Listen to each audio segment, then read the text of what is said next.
are drier, wet years are wetter. People are facing more catastrophic hurricanes, floods, droughts, extreme heat, and wildfires. Last year, nature tested the resolve of our beloved state and tested the core of Tree People's mission. We experienced the hottest year in recorded history. We mourned California's deadliest fire. The governor issued an emergency declaration to respond to record number of trees that died due to the drought, fires, and disease.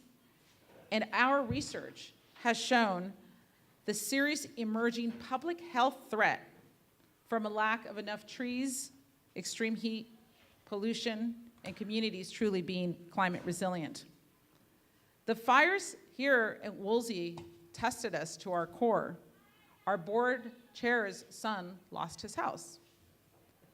Many of us, Beth Burnham on our board and others, were evacuated as hundreds of thousands of acres went up in flames. Almost 200,000 of our neighbors, 200,000 people were evacuated.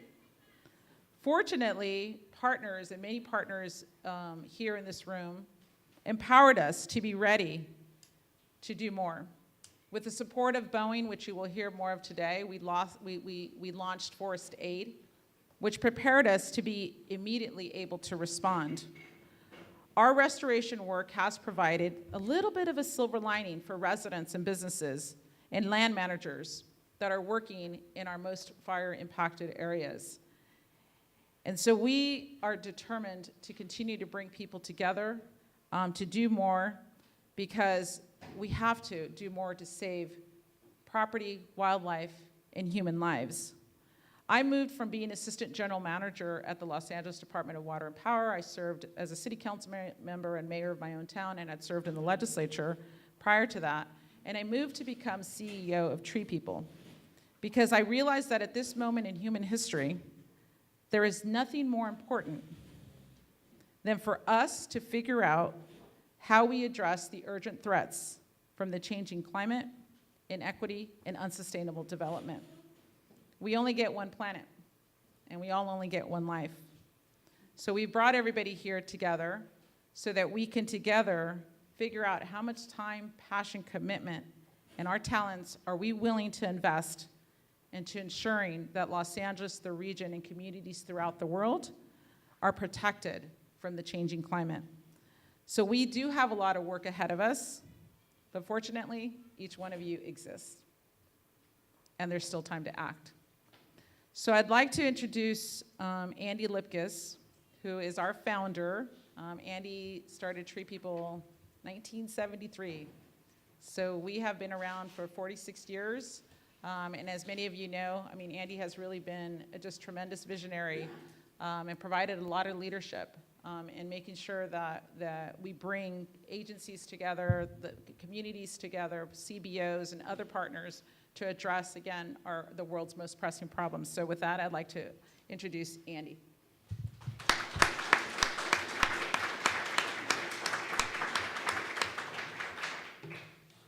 Thank you, Cindy, and thank you all for making the trek up here. It's great to have you, and I've got a stack of stuff to go through, but I feel that Tree People was really made for these times, and I'll follow up on that. But some of the housekeeping, welcome, safety. Should there be a fire or a quake, don't panic. You're in one of the best places in Los Angeles for a quake. The fire department is ordered to evacuate here because we're on the most solid ground. But if we need to evacuate, just step out front. It is the safe space. Most importantly, the bathrooms. They are on the other side of this wall. And to get to them, just go out either door and go around. And there's backup bathrooms just as you go out to the left. Go a little bit around the circle and you'll see signs. So that business out of the way. We're here thanks to the good graces of funders who rolled up their sleeves, many of them stepping outside of what they normally do and enabling us to step outside of our normal day-to-day work and bring this community of leaders together. And so I really want to underscore them responding to the call for help and making this possible. So the Australian Consul General of Los Angeles, the consulate itself, is underwriting today on the food. It's great. The Hilton Foundation, which is an international foundation based in LA. They don't fund here, but they are now. And as you know, they really stepped up to make facilities available from the fires.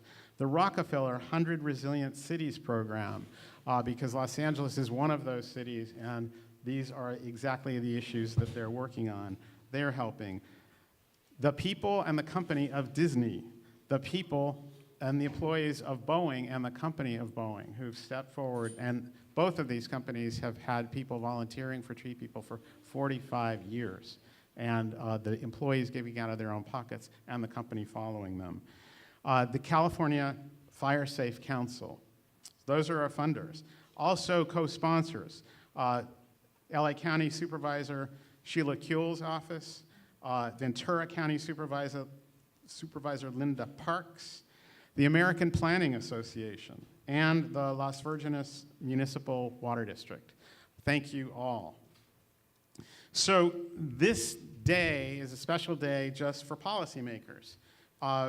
We have 2 more of these events. All of them sold out, including today. 150 people gathering in Malibu tomorrow night at the Malibu City Hall, and then over 100 people maxed out at the Las Virgenes County Water District headquarters. The purpose is to promote understanding that what we're talking about, the game has changed. The paradigm has changed. Where all used to be on your shoulders, government shoulders, to fix everything, the shift from the way we have done business to the way we have to respond to the threats to our resilience is to make this not just about us, but about every single person in this county, in this region, in this state. 4 million Los Angelinos, 10 million LA County residents, 22 million people in Southern California, 40 million people in the state of California. We all have a role to play. That is a game changer, and I'm going to underscore this several times, and that through line is, will be carried throughout the day. So I wanted to point out who's in the room. We have some elected officials with us today. If you are an elected official or are representing one, will you please stand up and make yourself known? Whoa.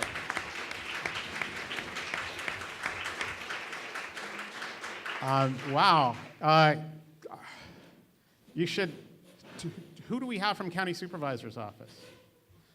Just say who you're representing. Maybe if people, everybody that stood up, just go around and say which office. Yeah. Stand up again and speak out. So, start here. Thank you.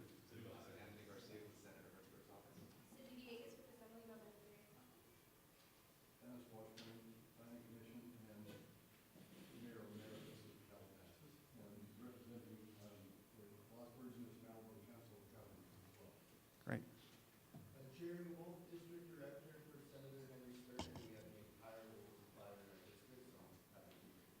Congratulations. Thank you.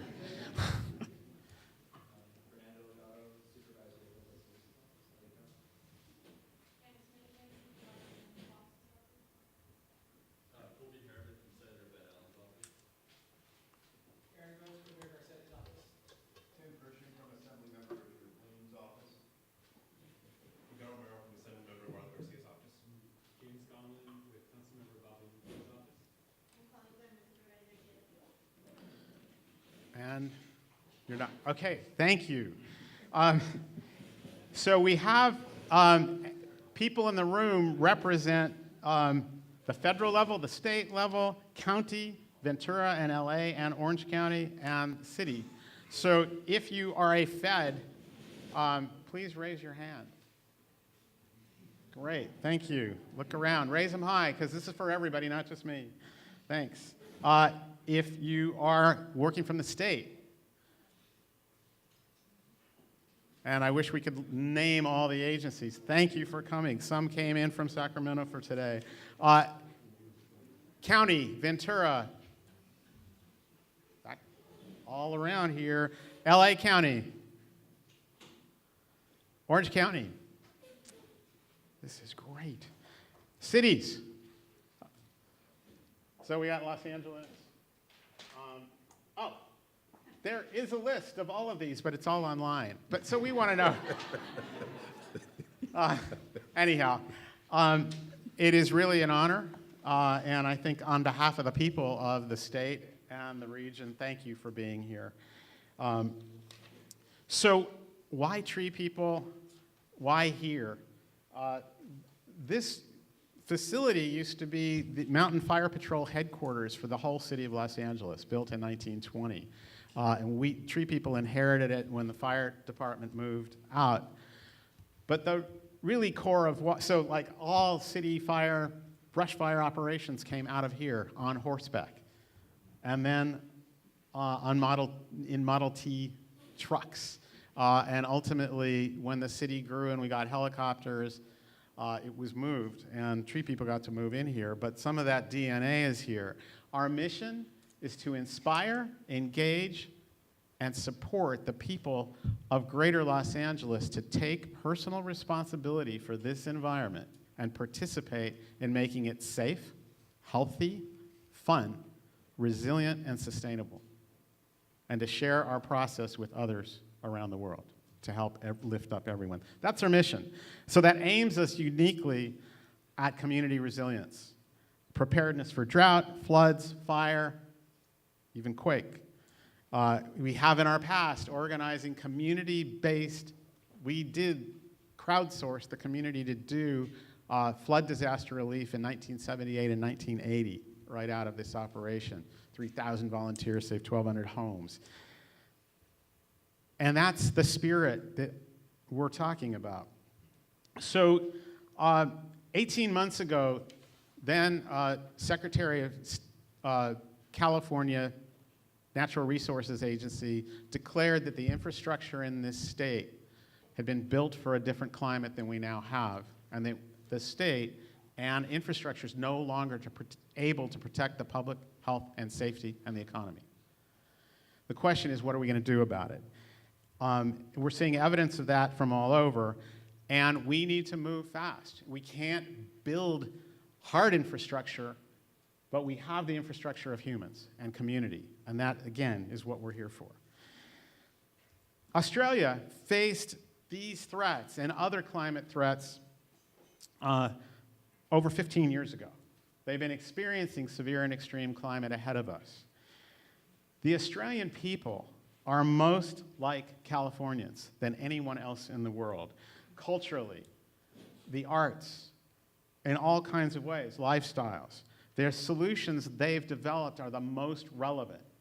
They involve, for drought and these other things, some significant lifestyle change that Americans think isn't possible. But when you look at Australia, you find a better lifestyle as a result. You find neighbors and communities holding hands, and this is why Tree People's been studying them for over 20 years. During the drought, we reached out, we got a grant from Boeing, we sent our staff down, and we found solutions for how they saved the country during a 12-year drought. But we also found solutions to emerging issues that we're facing from heat and fire. And that's why we were able to bring this fire information now. So it's important to understand that nobody's to blame for where we're at now, but we need to move beyond this. Our special guest, Craig Lapsley, is going to be speaking in a moment and lay out the journey that Australia went through from the vulnerability and losing communities, just like we lost last year. People burn up in their homes, in their cars, running from their houses, and how they made changes. I want to tell another story, but I'm going to skip it for now. You talk about the app. Well, I may talk about the app. There are 3 panels coming up. The first one is building design for fire resilience. The second is landscaping and water for fire resilience, and the third, community resilience, individual responsibility. Every one of those is an important factor. It's important to just mention there are items, a lot of items that need to be covering that we're not talking about today.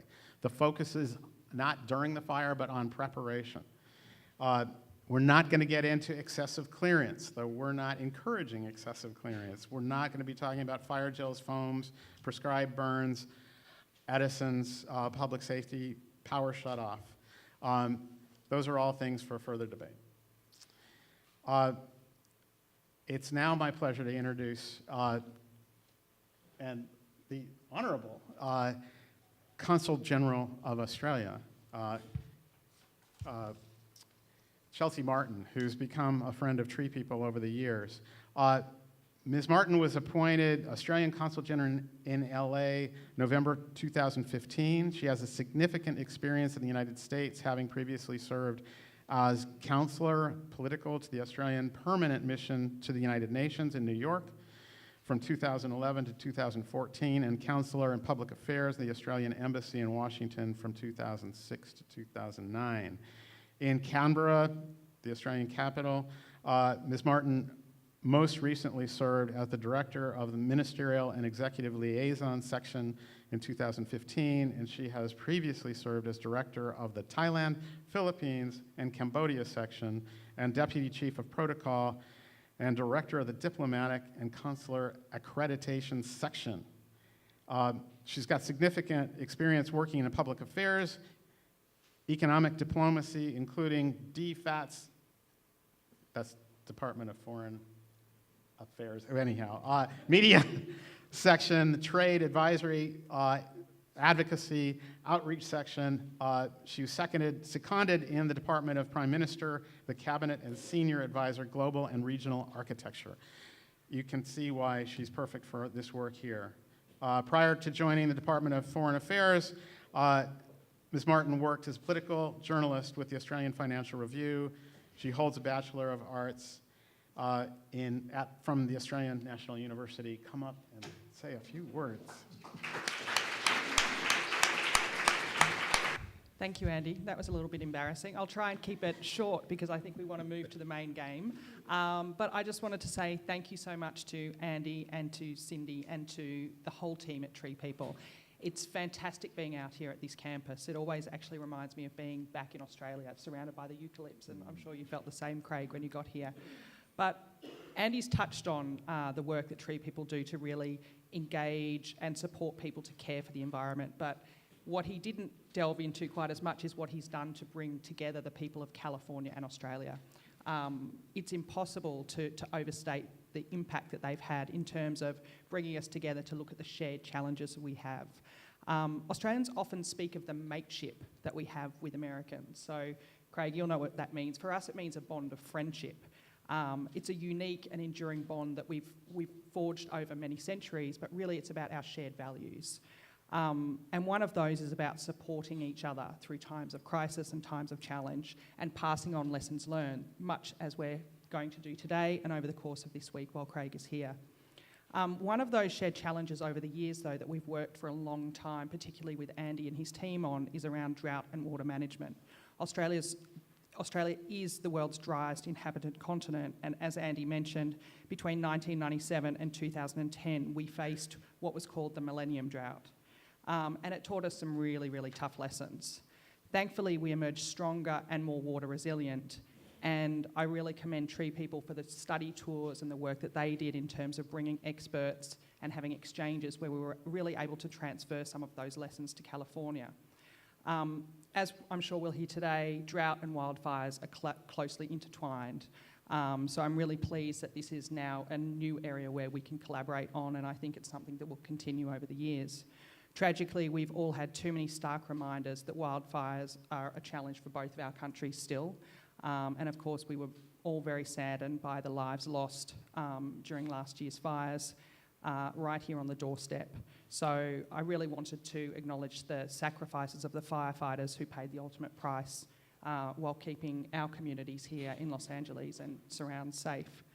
So as mates, and that's what we are, Australia is always pleased to stand in solidarity with California, and I can't recall the exact number, but I think we sent something over 100 firefighters over here to California last year. And we're really pleased to also continue some of that exchange through the scientific field, where we sent a big delegation from our scientific organisation, CSIRO, over to Sacramento just a week ago, doing much as we're doing here, trying to share some of those policy lessons. Now, it's not just a one-way street, so this is the important thing for us. It's not just Australia coming over here to tell you what we've experienced. We've also been very lucky that US firefighters have regularly come over to help Australia during times of bushfires, as we call them over there. And I think we had some 60 specialists who help us deal with the tragic Black Saturday bushfires of 2009, which claimed the lives of 173 Australians. We're fortunate to have with us Commissioner Craig Lapsey from the state of Victoria, who was on the front lines in 2009, and so is now very well placed to share some of Australia's lessons with us today. So without further ado, I think I'll let us get back to the main game and start hearing from the experts. But thank you very much, everyone, for being here, and we're very, very pleased to support Tree People and collaborate with them once again.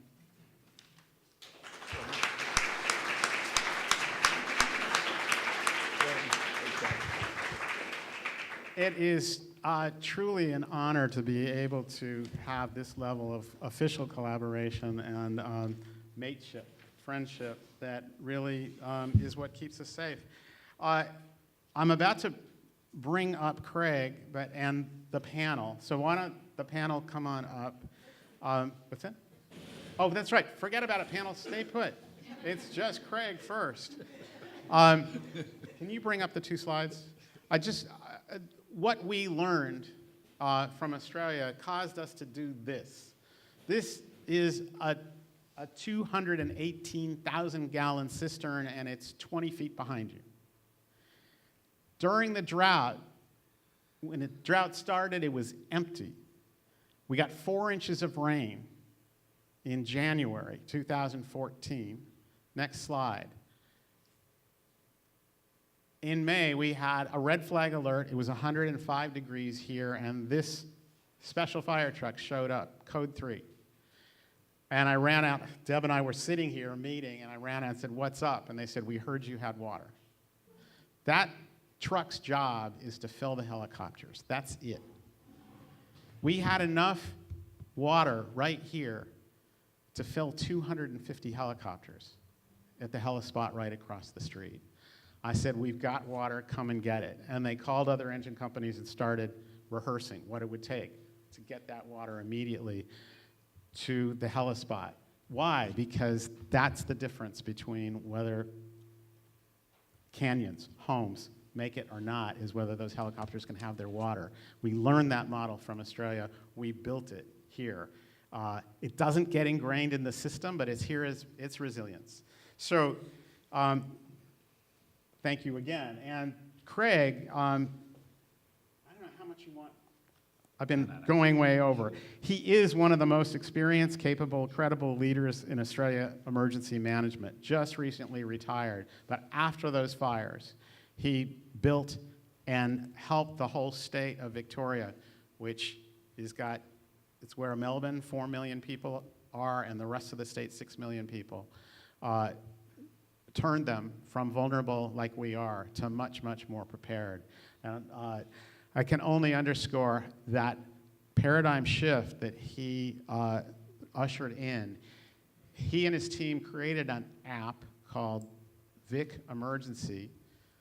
I downloaded it when he shared it with us on Friday, turned it on, marked my sister-in-law's farm way out in the countryside in Australia, and 20 minutes later, I got a fire alert on it. I texted her. She said, "We're on it. We have the app," and that everybody has it. That's the community being ready. There's so much more to learn. Craig, take it away. We're so glad you could make it, and thanks for what you've done. Thank you.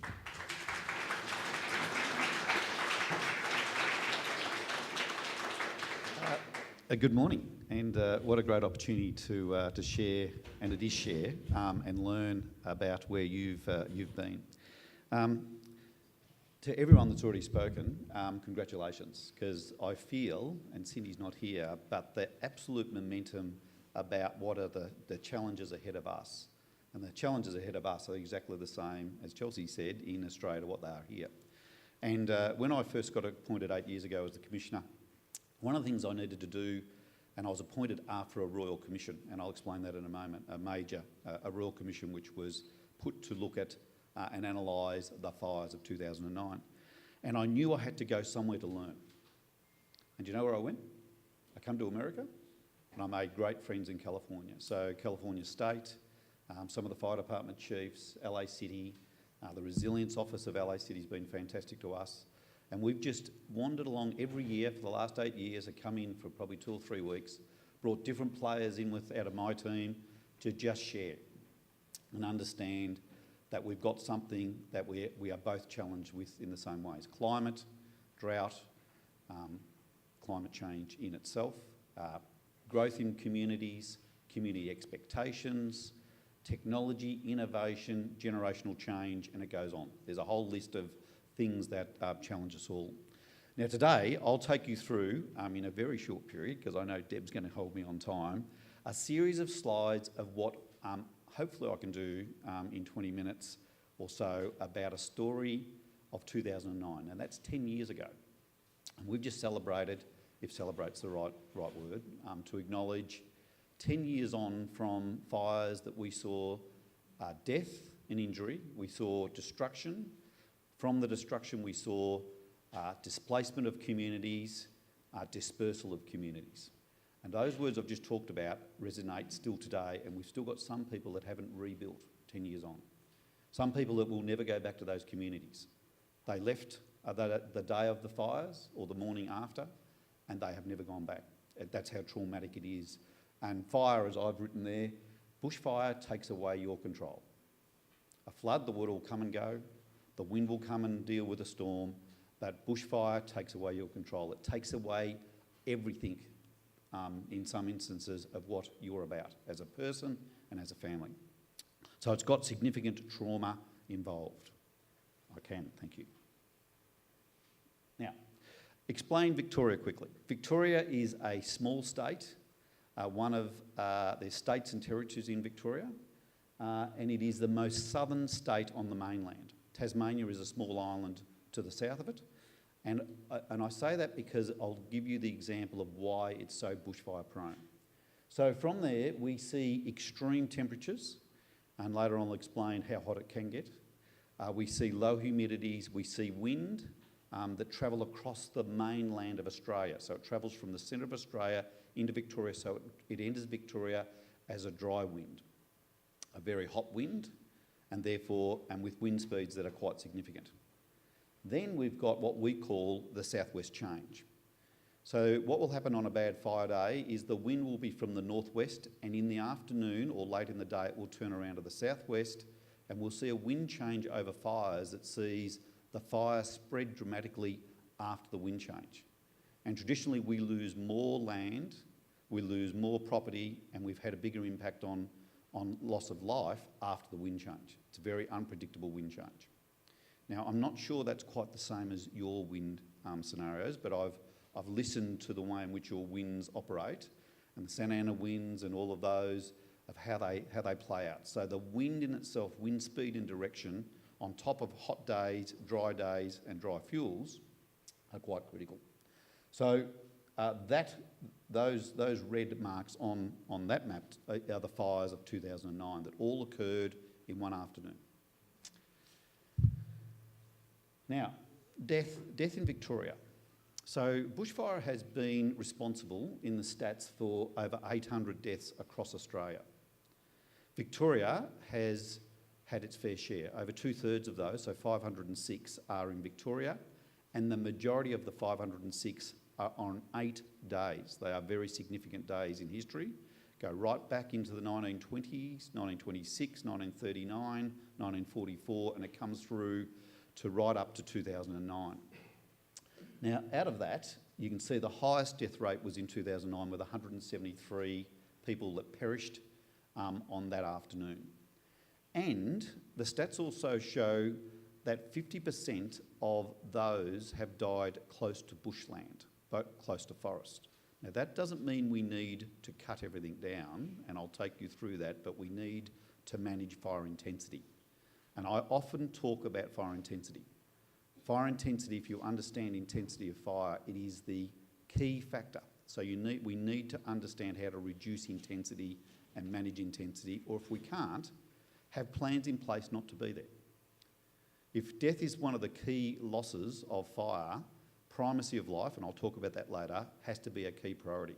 And that means that you have to have systems to allow people to make decisions early about not being there. And you use an evacuation process, and I think it was Cindy mentioned before, 200,000 people evacuated in these fires that we're talking about.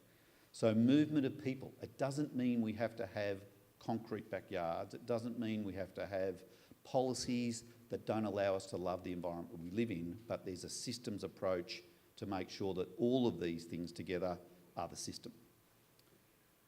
I thought that was an important backdrop about people.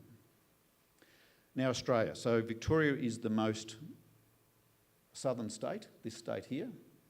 This is the weather chart for the 7th of February 2009 that shows the southern part of Australia, and the winds I talk about come from central Australia, which is desert, travel in a northwesterly direction into Victoria, and then the wind turns around and comes from the southwest and drives the fires in a different direction.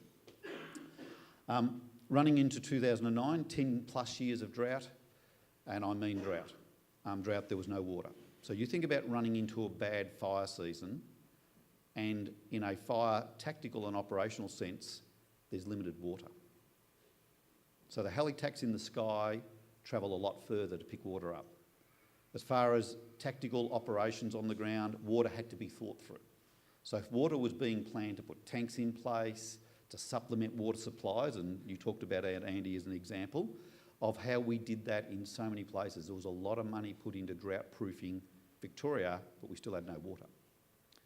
And Victoria didn't have a desal plant because Victoria had invested decades ago into major dams to service the major populated areas, but they service the major populated areas. Melbourne boasts itself to have one of the best quality waters in the world. And one of the reasons for that is it's got beautiful forests around these dams that haven't been burnt since 1926. And one of my jobs when I was Commissioner was to make sure the water catchments didn't burn, because then we'd lose yield of water, quality of water, and so on. So there's an approach about the systems we operate, not just about people.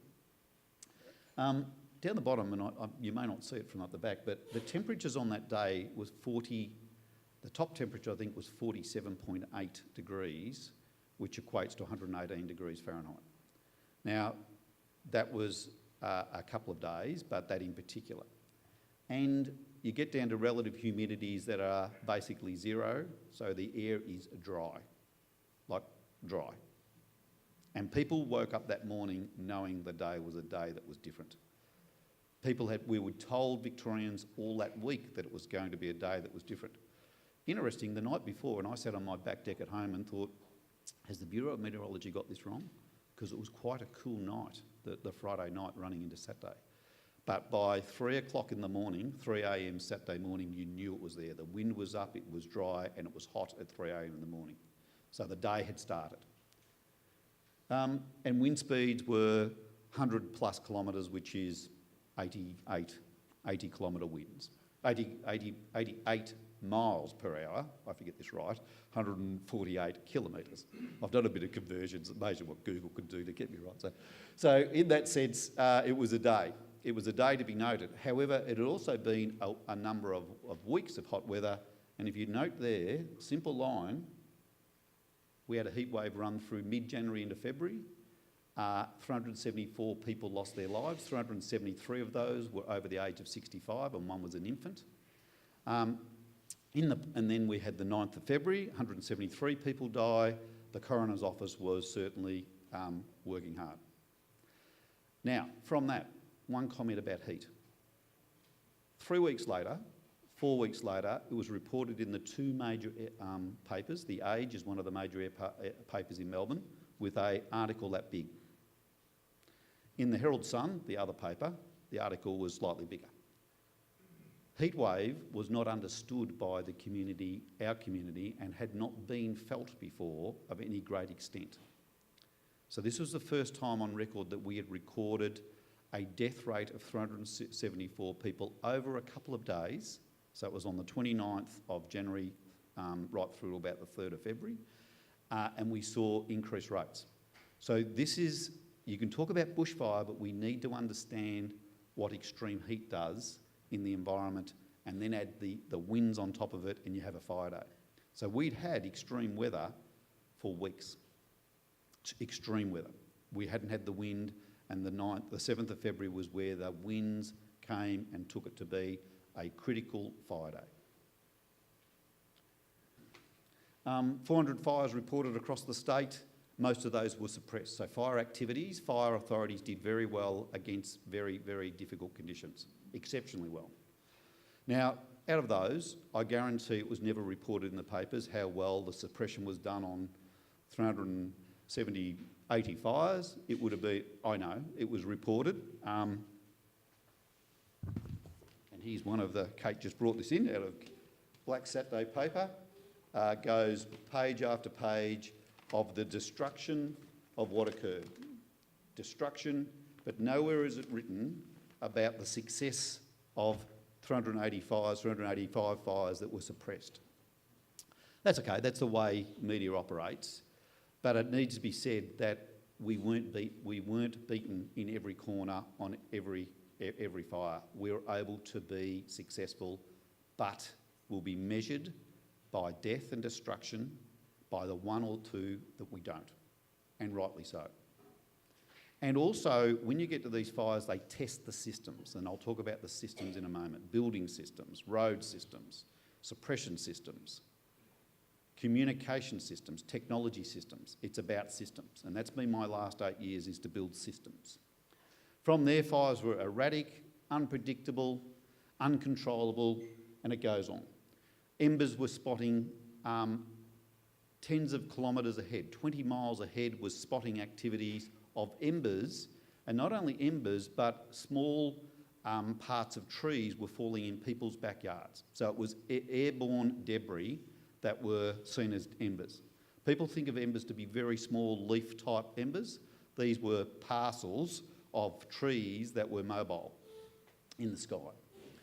And from there, we also, and Andy and the team asked me about this photo, because if you look in here, destruction, but green trees left, types of trees. Now we can analyse that, and you'll have the same about types of vegetation that will burn or not, or how a fire travels into a community. This here has got fire that is completely burning in the bushland here, coming up a hill into a community, and some of these properties went house to house.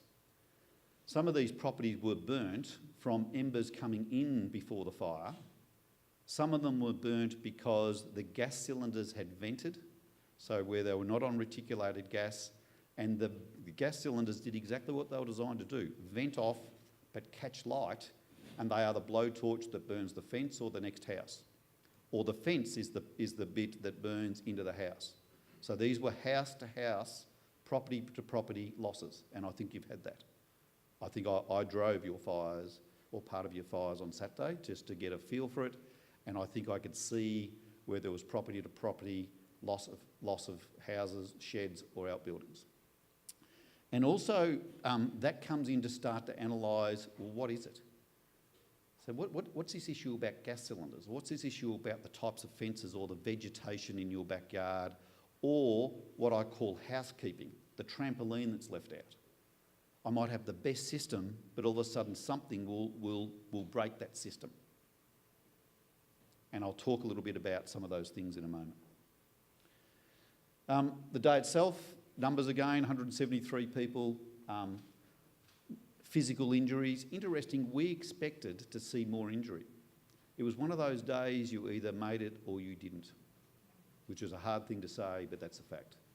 I was actually responsible at the time for all of the health systems and the recovery system of the state, and we opened all the burns units across Australia, and we got 23 people that were in for the most serious of burns.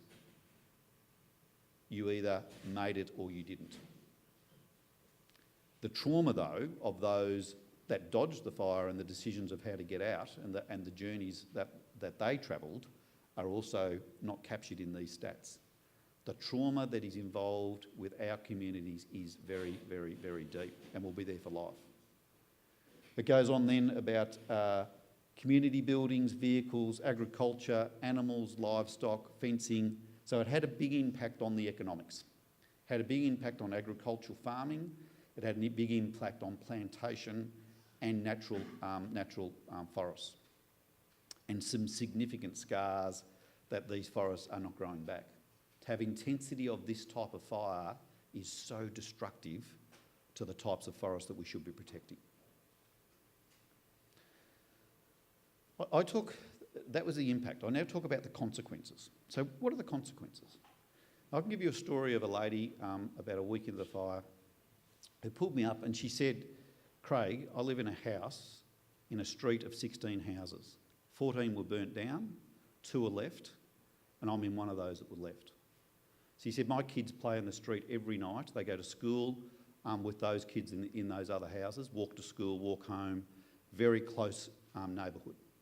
She said they're gone. Not one person died in that street, so they didn't have the grief of the death.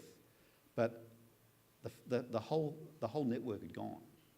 And I got to know Jodie very well. And even today, she still has not been able to rebuild what was taken away on that day. The network of her kids growing up, those other 14 houses in the main did not come back. They built elsewhere. They moved on.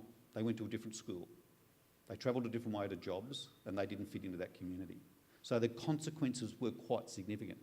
And I talk about the Ds, the death, the destruction, the displacement of community and the dispersal of where they go. They become disconnected. Now, you'll hear some of these little one-liners of mine, but the Ds really resonate. When you've got death in a community, it is so much different than not having death. Death takes the community to a different place. But if you have the destruction that everything is lost, and some people lost everything, then you get into moving from the victim to survivors, and we move that really quickly. We had to get away from this victim mentality to you are a survivor, and we've got to get the positive. You don't want to do it too quick, but you don't want to hang on to this victim mentality too long. You've got to move it. And we did that. Then it gets into the survivors, the consequences of grieving, dealing with numbers of funerals. And when they're close communities or a total family has lost their lives, it is very deep when you start to deal with the grieving and the whole process of respectfully managing funerals. We didn't run funerals for over 4 or 5 weeks because the coroner needed to do some work. So we had to run memorials during the day and later on people were buried. It was very difficult. Then you get into the personal trauma, the family trauma. You get into the mental, the medical and the physical well-being of people. Then you get into those issues that you lose your identity. People lost everything. Their licence, their passport, all of those cards they had gone. They were a non-identified person. Now that in itself is quite interesting.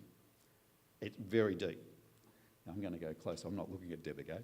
The issues of belongings, the place of belonging, the community becoming welfare dependent, and many communities have not relied on welfare before, that then all of a sudden have to rely on what government provides and the support. And it goes into school disruption, employment disruption, economic disruption. It is all a disruptive world. You know it. Now, if you take all those things and work it backwards, how do you stop that from occurring? Well, it gets back that you've got to be more resilient, you've got to be better at your extinguishment, you've got to be better at understanding fire in the landscape and what it does to communities. And then the last bit on this side over here is children, youth, men and women are so different. If you have got, it's almost too simple what I'm saying here. If children are impacted by these traumatic events, they are quite resilient until later in life. It comes back and haunts them. Youth, Watch what happens with youth. A 13-year-old that has this traumatic event, watch where they are in 17. It'll catch them real quick. And they will probably disconnect from their family about the traumatic event. We've had people that have been pregnant through these events, that children have been born into a family that is traumatised. So the child themselves was not part of the event, but they've been born into a family that is traumatised, and it is a different space. It's very complex. And then you talk about the individual, the family, the neighbourhood, how important it is, and the community broader. So those over there, we've spent a huge amount of time particularly understanding these issues, and as a result of the fires we put into the emergency management legislation, consequence was part of my role as a commissioner to deal with consequence. Not just recovery, the consequence. It's a different issue, and I'll show you later on of how we've dealt with that. Now I'm going to have to really move now. A Royal Commission was formed. It's the highest level that the government appointed. The Royal Commission come up with the themes here. Some of those we'll talk about today. Bushfire policy we will, planning and building, land and fuels, so on. There's some of the issues today we'll talk about obviously through the panels to learn from what we've done, but it is quite a detailed Royal Commission, and there were 67 recommendations, and one of them was to appoint the commission, which I picked up at that stage. The Royal Commission also saw a lack of standards, a lack of joined up response. That although we would say, and I was a deputy chief in one of the fire authorities before going on to be the commissioner, that we would all say we would work together, but the DNA of these organisations, when the pressure was on, would see they would separate and go back to their own behaviours. Now, I don't know whether that's the issue with any of your fire departments, but certainly we saw it. And I was a lead for it and got appointed as a chief of an organisation to fix it across. And we went and fixed that. We've now got this thing where we work as one, and that is the key issue that the agencies, all of the senior leaders across fire agencies now work as one. Traditional methods failed, which means we had to look at the traditional methods. Lack of real-time information when it's so dynamic. Lack of key decision-making was identified at every level. Communications processes and systems were ineffective for the dynamic that we were facing. And communications was unable to be effective and was disconnected from the community. The information that was being pushed into the community was delayed by a long way. Now, we're bold enough to actually speak about that. It wouldn't matter which one of the chiefs come out of Victoria, we would talk about it. Things had to change. The Royal Commission was very clear about it, that if you keep doing more of the same, it won't match the needs of the future. And if you think where we've started this morning, the needs of the future are different and more challenging. So I've already mentioned some of these. New commissioner, new legislation, new bushfire policy, new state set of priorities about how to manage, operational focus on interoperability and working together. Fire management targets were changed in the bushland environments. That doesn't mean we burn everything, but there is a different set of targets and management issues in the public land estate. New fire danger rating system for Australia, new information and warning system for Australia, land use planning guidelines, building standards, deliberate lit and arson programs are very significant, including reckless behaviour of fire. Electrical line clearance and maintenance, and I think CSIRO has just been over talking about that we've done a huge amount in the area of electric lines. Systems that support evidence-based decision-making in a timely way, that models fire and is published, the models are published. And approaches to connect with community are vastly, vastly different. Now, the We Work as One, I used to talk about interoperability. Now, interoperability to most people was, if you've got two radios to talk together, that's interoperability. If we've got the same couplings on our fire trucks, it's interoperability. It was far beyond that. And so I stopped using the word interoperability after about 12 months of being appointed and said to them, look, can you simply just go out and use the term We Work as One? And I said nothing more. Within about 3 or 4 weeks, it was on the bottom of email footers, it was everywhere. And that now has been the change agent to make it simple. Interoperability was something that was written in the legislation, and after 12 months it meant nothing to most people, and it certainly wasn't a shared way of doing it. And when I say we, it's we. Community, business, agencies, government at every level, it's we. And when I say community, Community is not just geographically based communities, it's the faith-based communities, it's the business community, it's the communities. So the we was very powerful, and we've used that everywhere. Bushfire safety policy, I'll go really quick through this. It was all about awareness and education, and you'll see the word community in there a lot. Local community planning, local community capability. Then we talked about options, leaving early. How do you if there's some communities need hardened up infrastructure, we've hardened up schools and fire stations that if people get caught and cannot get out, there is a building built to the standards that withstand the onslaught of fire. But again, we can't guarantee, but they're built totally different, probably similar in construction to this building. And talks about we don't use evacuation the same way by legislation that you do in California. If you've got a pecuniary interest of your property, you have the right to stay.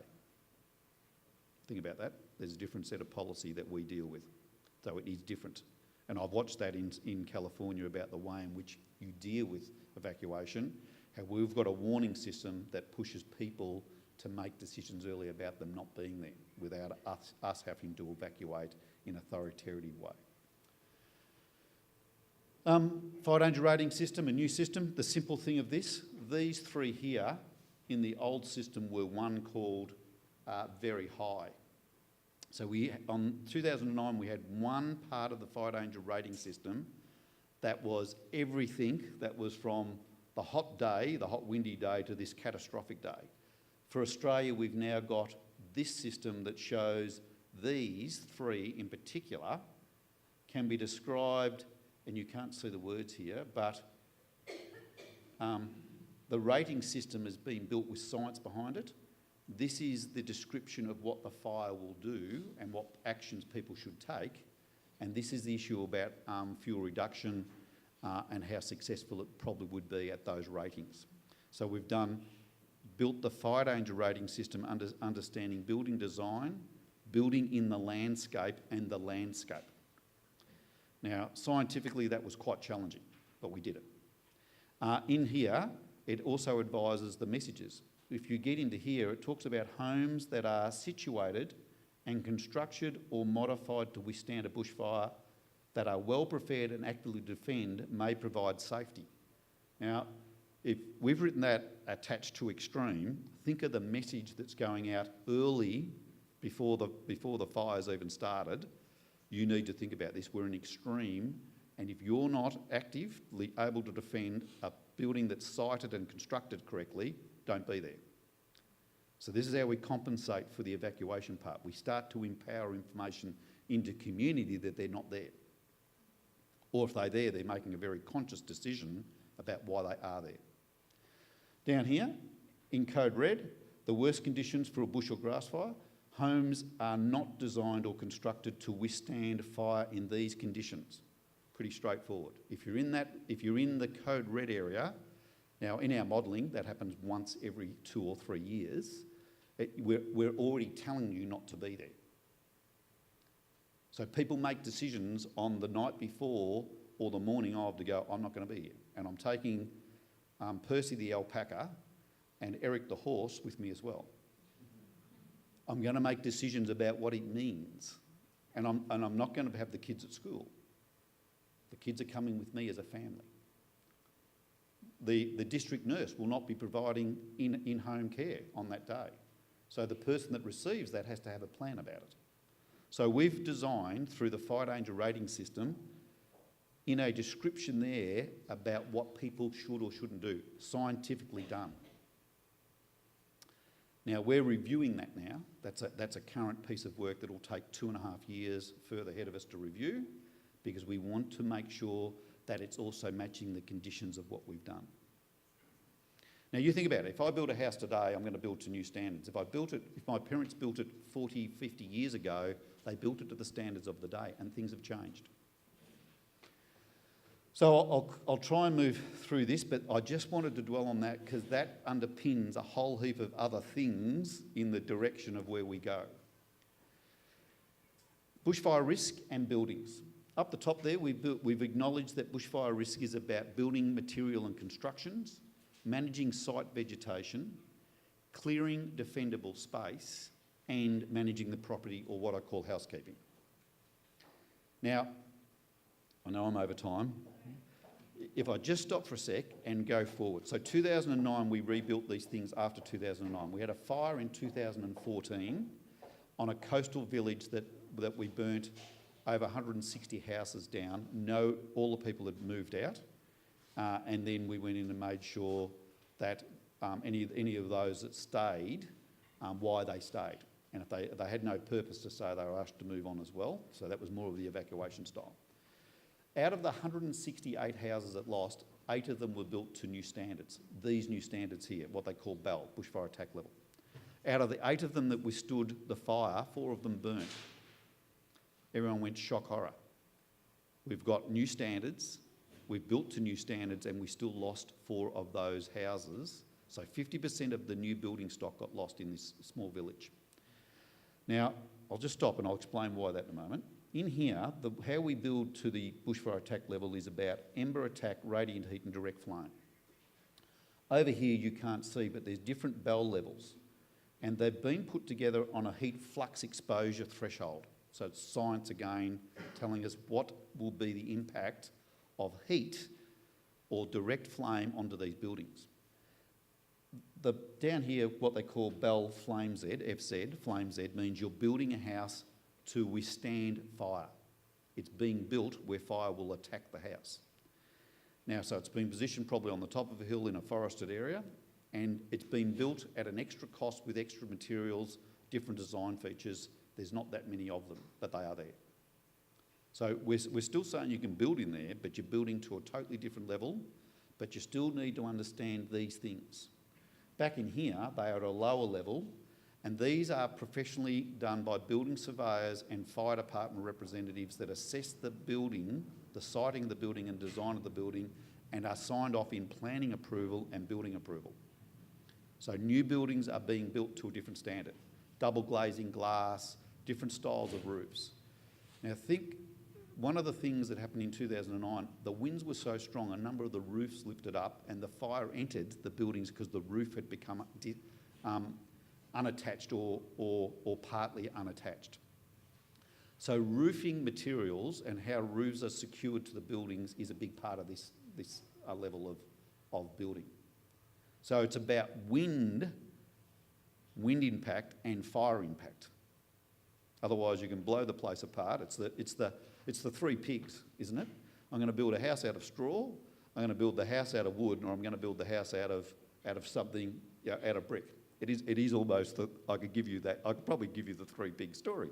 But here it is here. I'm going to build at a lower level for the environment in, or an absolute level for the environment in. We're not asking for flame zone to be built everywhere at all. So out of that, it talks about that. Vegetation, construction type, radiant heat, so on and so on and so on. Now, it also got where you may use fire shielding. So the building's built a certain way and you shield the building from another type of structure. So you build a building, but you put something very close to it as a wall, so on and so on. So there's ways to do it. Sorry, I thought this was important because it will probably come up in the questions later on. Then we talk about water. The simple thing with water, supply of water, 10,000 litres, which is 4,000 US gallons, able to be accessed by a fire vehicle, able to be away from the building with some sort of access. So here, water, accessible, clear marking, so it's marked properly, and these are the approved adapters or connections. One of the things we found in 2009 was people had done the right thing, plastic tanks, plastic fittings, and all of a sudden the plastic pipe between the tank and the outlet was the bit that went, and where's the water? It was melted, burnt, and the water drained. So the tank was of no value. We've even gone to the issue now where in this tank you can have residential water in the upper part, but in the bottom part where the domestic takeoff is, there has to be 10,000 litres or 4,000 gallons of water left for firefighting. And firefighting is for me, the resident, as well as the fire department to use. So it's got two purposes. If I'm there and I've got pumps connected, or I'm not there and I've got automatic systems as sprinklers, that will be the water that runs, and so on. And I think we might talk about that a little bit later. State priorities, I'll spend 20 seconds on these. Deb. First one, we reset this. My first job on the 1st of December 2010 when I was appointed, we published these on that day. And I said, I'm willing for anyone to challenge me on them, but I think we're pretty right. We now use them for every emergency. Primacy of life is primacy of life. Before that, we had protect the firefighter, the emergency worker, then protect the community. We went, and the Royal Commission found that to be somewhat concerning.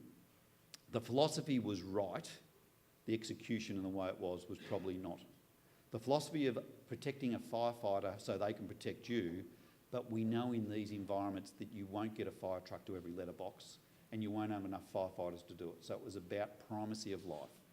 Life is life is life, whether it's a firefighter, an emergency worker, a paramedic, or a visitor to California. It's the same. So we put up there, and I use the words, it's actually about protection and preservation of life, primacy of life, people resonate to. And it has worked.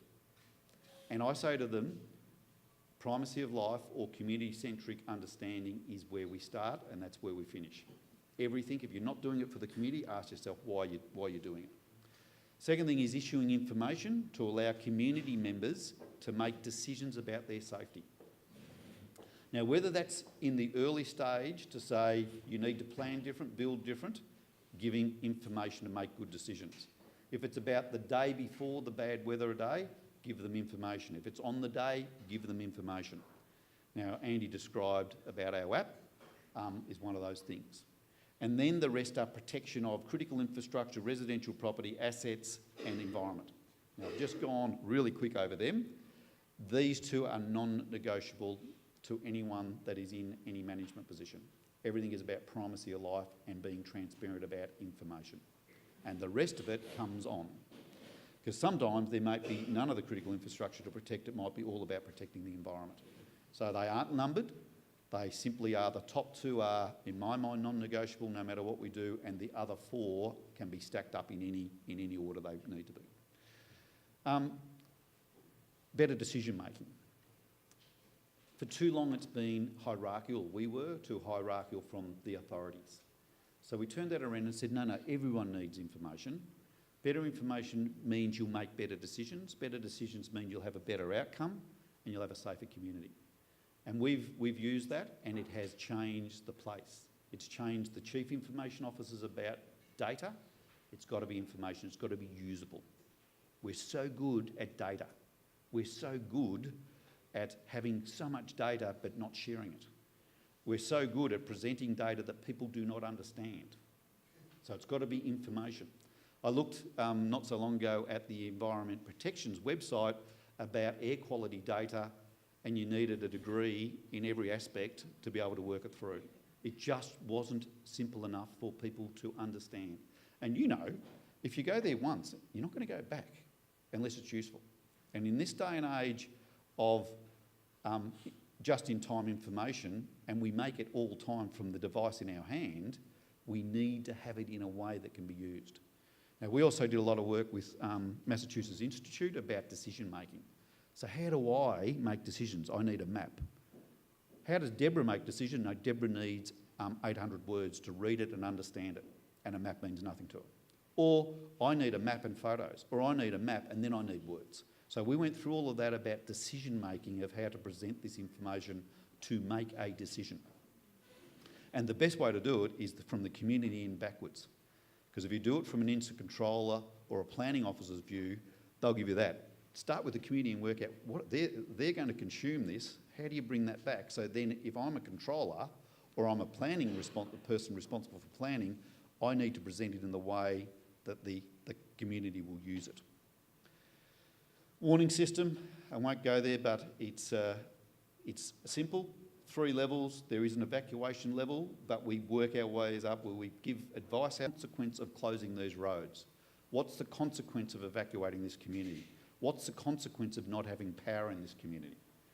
And when I talk about power, it's not about turning power off. It could be the fact that the heat of the day's knocked the power out, the fire's burnt the power out, or someone's turned it off. It doesn't matter how the power comes off, the consequence is there's no power.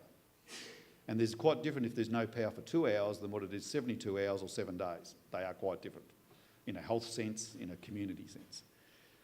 Then the next C, if I can get it to work, is communicating it. How do you communicate the consequence? How many times have we heard the media say, oh, there's 140 fire trucks at this call, so on? That's good, that's nice to know. The consequence of what's happening is where we've taken it. So the communications now for all the media training is about focusing on the consequence. And it's all about community. So the 3 C's that we added on to the first 3 C's have been game changers and includes a lot more people. The first 3 C's are very much about the uniformed organisations. The next 3 C's open up the discussion to make sure that those that run the water supply, the electricity, so on and so on, are in the game earlier, quicker. Now, I've seen some of the things you do. You do a lot of that. I'm not sure it's described in the 6 C's, but there is a lot. I've been into LA City's emergency centre where all of those are in the room. So some of it is being done, but we were not doing it. Now I'm nearly there, the last bit, community connection. We've spent a huge amount of time to try and work out our communities. How do you connect to communities? Who's the people, the businesses, the service? What's the environment and the values, why they live there? Now, you'll know that some people want to live in environments that are downtown LA and the hipster country, and other people want to live in the trees. And they value it, they understand it, and they value the difference of what that means to them. It's their values that you're challenging.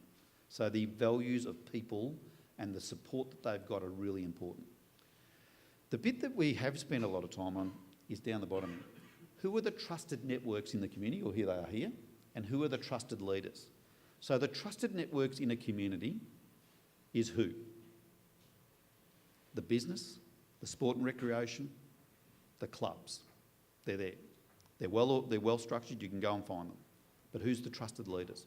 Sometimes those trusted leaders are the leaders of the trusted networks, and sometimes they are people that just know the community.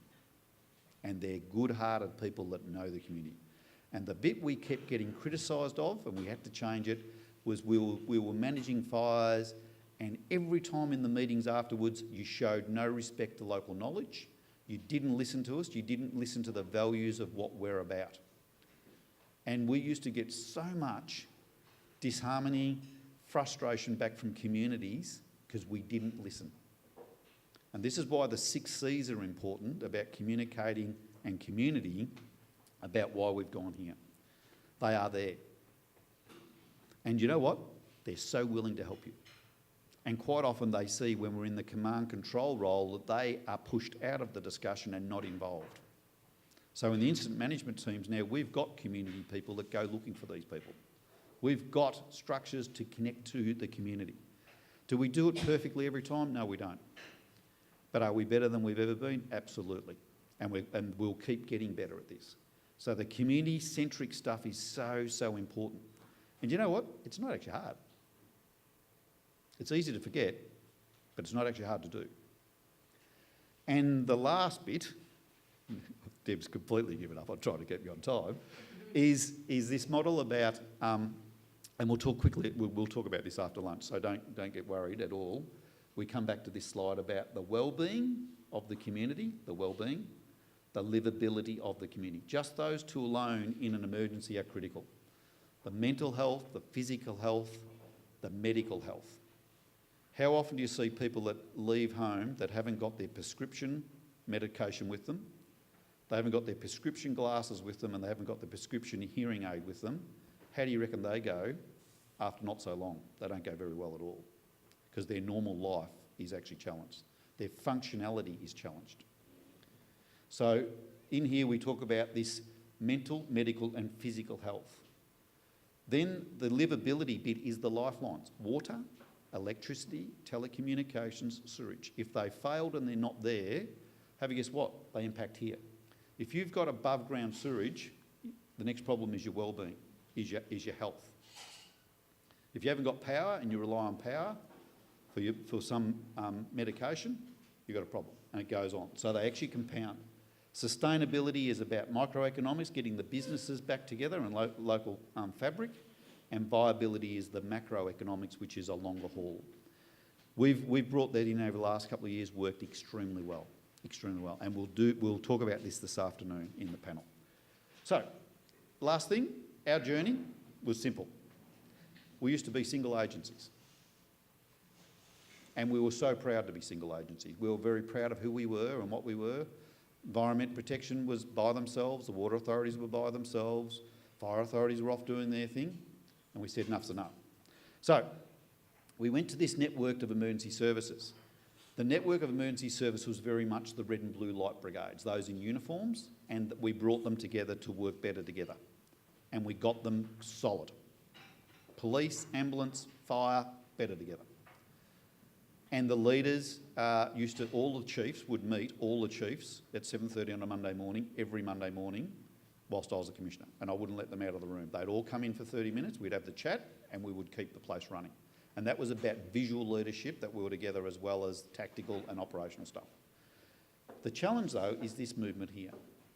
How do you get to a public safety emergency management footprint in a collaborative way of the future? And I use it's one of those expandable balls, that everything moves together, but you're all in there. And that's the challenge. And we haven't got that quite right yet, but you know where we are? In Victoria, we're leading that, but it requires systems, it requires commitment. And I've just watched where we've just changed, and a lot of it comes with us as personalities. So how do you get the legacy to be a system that's left behind, not with individuals? That's my weakness. I've just come out of my job. I had that running really well, but I didn't have it as a system. It was with me. So I've got to pass that bit of me to someone else to make it work. So it's about systems. That's me for this bit. I've gone well over time. It says questions, but I don't know whether you're going to get that chance. So thank you. That's also one of my strategies. And he's proven he's got great intuition as well. No questions. We're skipping the questions and we're adding them to the panel. So hold on to your questions. Hold on to your bladder. I'm going to invite Kate Dargan up here and the panel. Why don't you come on forward while I introduce Kate. I'm not going to read everything at all, because it's in your packet. By the way, Craig's whole presentation will be available both online and all the bios are online. The one thing I want to say about Kate is that when I met her, she blew my mind. She is an unbelievable system thinker. Most importantly, we have all these firsts of women in the room. Kate was the first woman to be fire marshal for the entire state of California.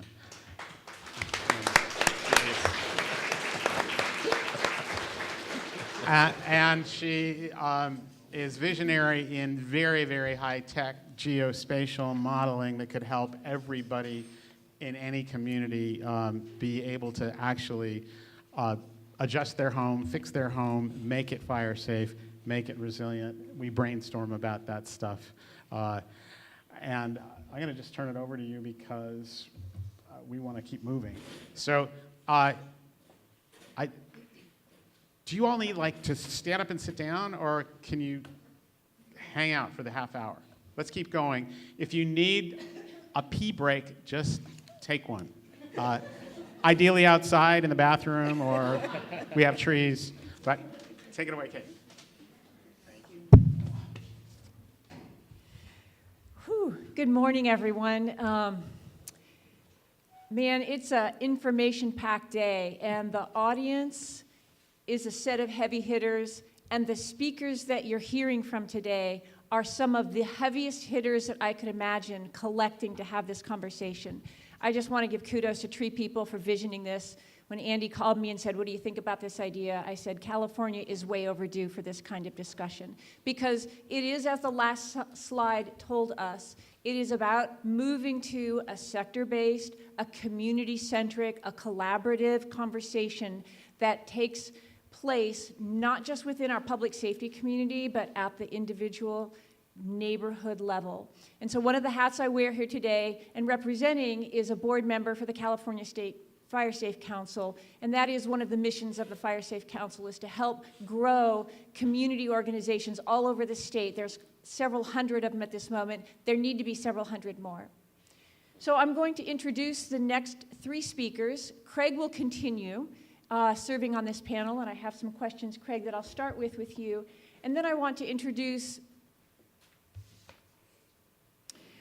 Rossana D'Antonio, correct?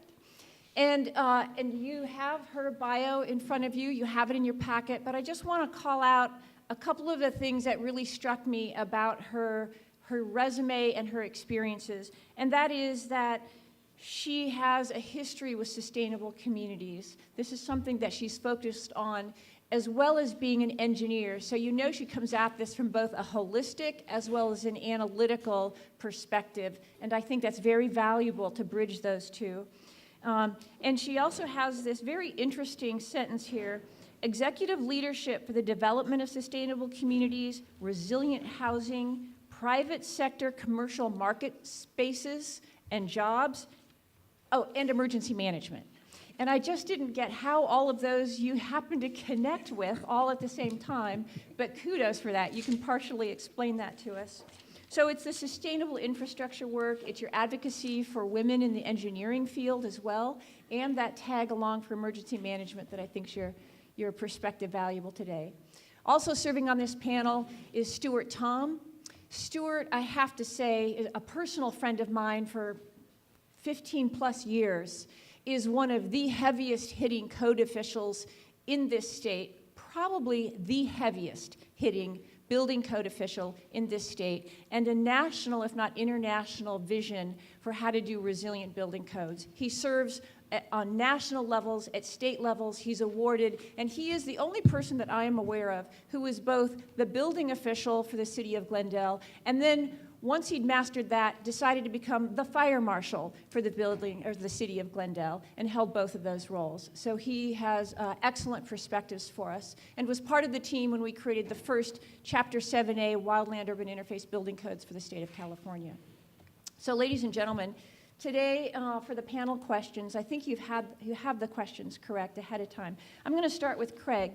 Craig, because, and I'm going to stay sitting up here so I can help speak to you with the questions. I want to start, Craig, with the question that we had here about transition from your communication about the building, and the focus of this panel is the building and design resiliency features.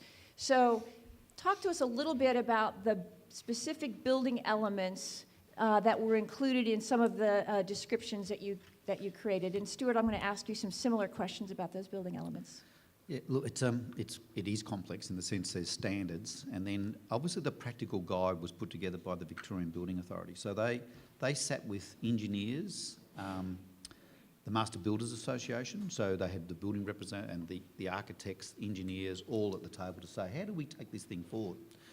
And out of concrete bunkers. They can be built out of conventional construction materials if designed and maintained properly, with a much better likelihood of survival. Thank you. Well said, Stuart.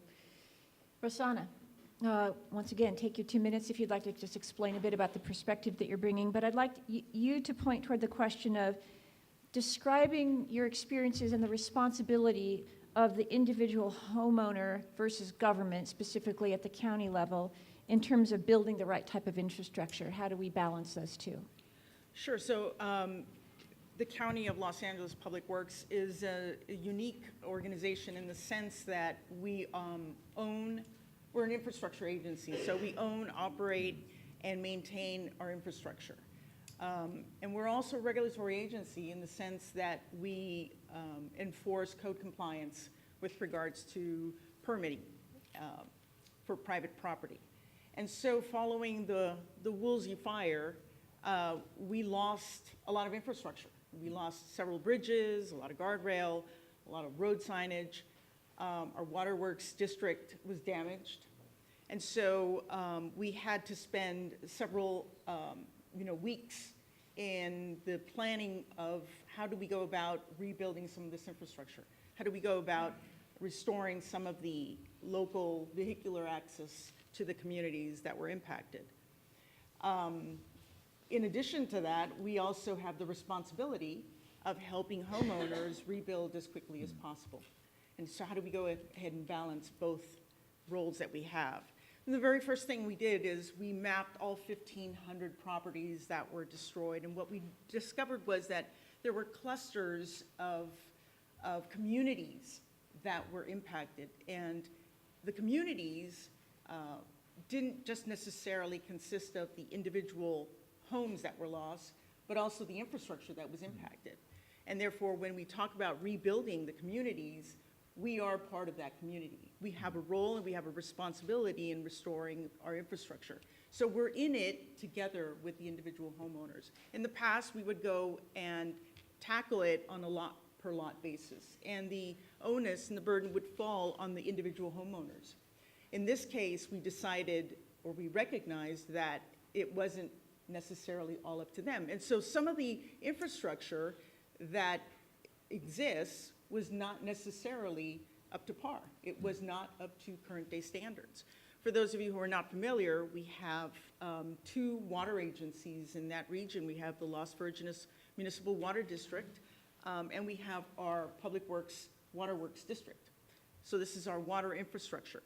And what we discovered when we reached out to Las Virgenes is that they had a system that was fully operational and able to deliver the fire flow requirements that the fire department had for rebuilding efforts, for the private property rebuilding. So there was no issue with the Las Virgenes Water District, and they're the ones that deliver service to the unincorporated Malibu area. The Public Works Waterworks District, unfortunately, which is the one that we own, operate, and maintain, we couldn't say the same. And so as individual property owners would come in and get and apply for their permits, the rebuilding permits, they would be faced with an infrastructure that could not deliver the very same requirement that they needed to get their permit. And so that's on us. And so we decided that we would take this on.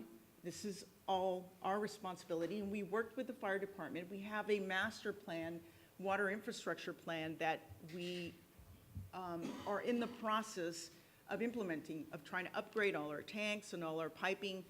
But as of right now, it's not. You would not be able to get a permit. And so we worked with our fire department. We have secured funding to be able to proceed on this infrastructure master plan.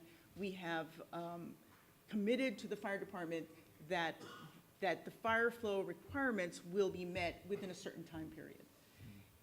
The same thing holds true for our access roads, making sure that the fire department has appropriate access on the public roads that we operate and maintain. And so when we talk about the dual role that we have, it goes hand in hand. It's our responsibility to ensure that the infrastructure that we maintain, that we maintain it to the appropriate level based on the, any future climate change disasters that may come about, as well as ensuring that property owners are able, that we're not a hindrance to the rebuilding efforts, and we help property owners streamline the permitting process as quickly as possible. We're working now with our partner departments, regional planning, fire, and health, to ensure that we streamline the process and trying to make it as least painful as possible. So I hear a message there of strong sense of county as a partner as well as county as a regulator, Right. very much so, to kind of take into heart. Craig, I'd like to come back to you and kind of throw you and Stuart this next set of questions. And this has to do with retrofits or building gaps or opportunities that you see. A lot of the energy has been focused in the past several years on new construction and appropriate codes and planning. How have you dealt with in Australia? And then after that, Stuart, how you recommend California deal with this question of retrofits? So we were very clear not to have a policy position that every building over a period of time would reach these new standards. It was about new development, new opportunity. However, when a building is to be renovated, obviously a building permit would be submitted, and depending, it could be a planning permit as well, and that's when new standard would be applied to part or all of the building. Now, that's interesting because that is actually in the documents. There's more in about the retro or the renovation of a building because, as we know, there's many buildings that are renovated day after day, and in some stats you would see more renovation done than the new buildings in some communities. But it's also acknowledging that there will be some buildings that will never change from their original design. They will never be caught. The second part of that, which is a little more difficult, was on resale. So how do you have the discussion on the selling of a building and then bringing it to something of another standard? That is a little grey still. So we've got new development very clear. We've got when you want to renovate clear through a building permit process and approval, building control approval.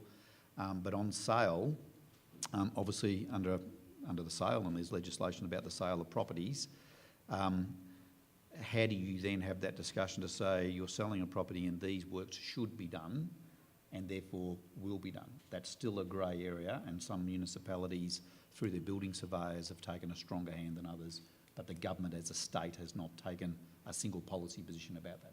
That was my question, if you did have a Victoria state statute Yeah. relative to sale. We haven't got it yet. Yeah. That will come, I believe, in a further iteration about the sale of a property and what's expected from sale. It's interesting because I suppose some would argue that they do not need to be disadvantaged by having this burden placed upon them, a financial burden to bring to another standard just because they need to sell. So it will become a very community heated discussion, I think, would be probably the right word about what's right and wrong in the sale area. But there has been an attempt by some municipalities to say we do live in the highest bushfire risk areas, and we do need, when buildings are being transitioned on sale, that we reach to the next standard. I do briefly, has the state of Victoria reached a renovation requirement for retrofits? Yes. Okay. Yes. Stuart, what are your observations with California in that question? For the total panel? Yes, okay. Yes. Thank you. Kate just touched upon the biggest gap Yep. in the codes that protect our communities right now. And so everybody in the room needs to understand this. The way the codes in California are written, only homes that were newly constructed after July 1st, 2008, that's pretty recent, only those homes were constructed to these fire-resistive standards. So most of us in the room live in homes that were constructed prior to that. This is a huge gap because most jurisdictions do not currently have a standard in place so that when somebody renovates a building or adds on to a building, anything needs to be done to retrofit those buildings.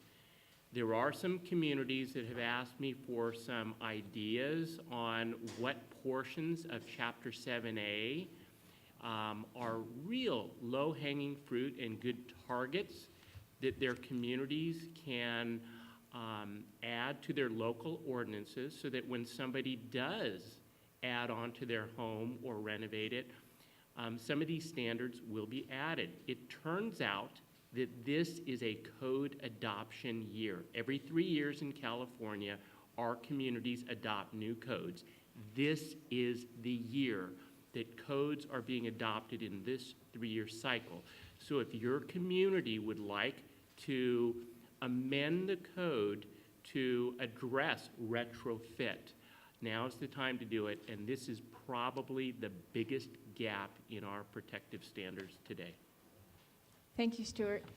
Rosanna, I'm going to start with you, and then Stuart and Craig, each of you, 1 minute, please. Your perspective on the highest priority objective that we should shoot for in California relative to building resiliency? So I think there's a lack of awareness on the fact of the matter is that we all have a role to play in building a resilient future as individuals as well as policymakers and government representatives.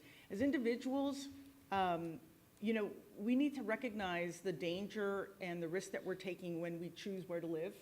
I mean, I live in the unincorporated county Malibu area in Corral Canyon. It's a high fire area, one way in, one way out. You can't get any higher risk than that.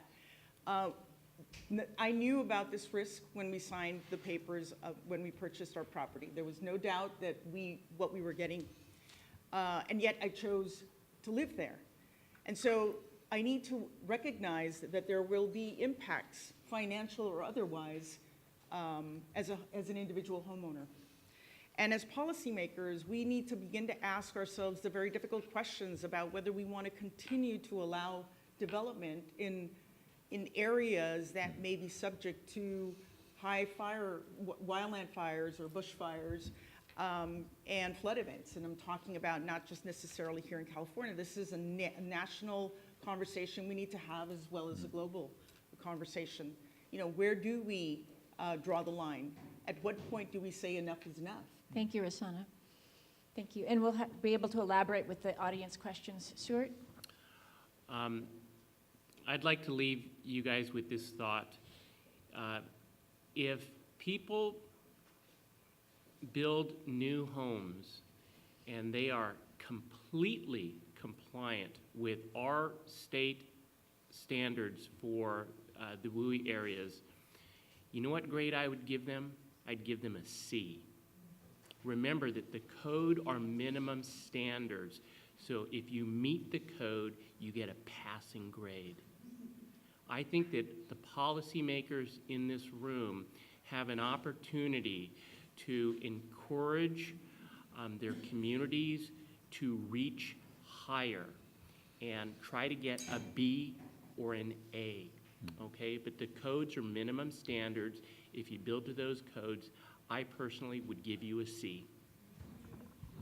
Very, very graphic. Thank you. And Craig, we'll conclude with you. Okay. And then audience questions. I've got very simple things here. One is it's a shared responsibility and a shared obligation to deal with fire. And when I say a shared responsibility and shared obligation, it's not it's the fire department's problem or the city's problem. It's a shared responsibility for all of us. But when you say shared responsibility, you can't point. It's got to be, as you've said, about the partnership. And when you build partnerships, people respect it. But it's also an obligation. You can't live in these communities and say, I didn't know, I didn't understand. However, to do that, I've just done some work for an outer metropolitan municipality in Melbourne, and one of the key things was to get the municipality to be the role model and apply best practice. So we have to start to lead this, we in positions. And exactly what you've done, you've gone in and said it's a partnership and we've got a regulatory responsibility, but let's be in the partnership. So you've got to take action and show and lead. And then you've got to do it in a way that allows people to participate and own it. Now, to do that, there's all those things I talked about. Now, I'll give you some low-hanging fruit. I drove your fires the other day, and it's very easy for me to drive around and look and go, oh, look at that. And I was quite surprised to find a house, and I was actually, it actually surprised me to see a house in a street when the street was normal, and you could see the upper part of the building had burnt, so it had burnt from the inside out. The glass was broken. Around the corner, there was a house by itself that the whole roof had been taken out, which told me, what was the cause of that? Now, air conditioners keep coming up as low-hanging fruit for us. So roof-mounted air conditioners where people leave them on and they drag the embers in and the air conditioner either catches fire or puts it in. So things like that are simple and they won't necessarily get caught in building design. So the design of some of these systems are really important. Fences. If you're on the perimeter of an estate, the type of fencing I think is absolutely important. We've gone now where it's a steel fence and a concrete plinth that doesn't grow grass along the bottom and carry fire into the property. I saw, and we have got in our communities, open fences, chain wire fences, what I call pool-type fences, the fences you'll see around a pool, as your outer boundary fence. Now, they're pretty simple things, but they actually can stop fire entering a property, and I think some of what I saw the other day was fire was not only entering the property, it was coming right up to the back door. So some of those sort of things are practical. So they've got to be achievable. I think quite often we talk to communities and they walk away and go, but we can't achieve that. So what's the achievability lens that's in this shared responsibility and shared obligation, and who takes the leadership? So I probably put a few things in there, but I'm very strong about this shared responsibility, shared obligation, partnerships, but being the role model. Lead out the front and allow people to be with you. Thank you. Thank you for being here this week. We're going to move to a 15-minute question and answer period. The microphone will come around the room. I think, Deborah, you have that. We have question number 1 here. Could I get a sense of folks who know they have questions? Just give me a show of hands if you know you have one. All right, we'll cluster them. Folks on this side of the room for ease of all panels today, just so you know that he'll have a chance to answer all questions, throughout the day. But would you like to start with a quick answer? There isn't a quick answer to that question. Right. Great question. Because you're right. I mean, we move into drought periods, and we have to have other alternate technologies to understand. We've been very, very, very careful about additives, gels, retardants, foams, and it's all to do with occupation health and safety, to do with what are these additives or alternatives, and do they have an impact on the human for a start? Then it's then about the environmental impact. So, to run gels on buildings can be effective, but what's the aftermath of those? So we're very strong about understanding the environmental and health and safety issues of any additive or any alternative, first of all. And then it's about the application and who's going to apply it in an effective way. So, we've seen so many times when there's been an attempt to apply gels, for example, and the building still has been impacted by fire because it's been compromised by either the method of application or the duration that it's extended into. So, like any system, we should understand them. We should adopt innovation. We should be at the front of technology, but we've got to be bold enough to say if it doesn't work, why it doesn't work, and if it does work, why it does work. And we've attempted to do that in everything we've done. But I think it's still an open canvas. It's still an open opportunity for what is the innovation and technology that's out there. Thank you. And I don't know that Stuart or Rosanna, you have a specific set of histories with this. And it's also getting into the area that we said we did not want to discuss at the session. So I'm going to move on to the next question in this section over here.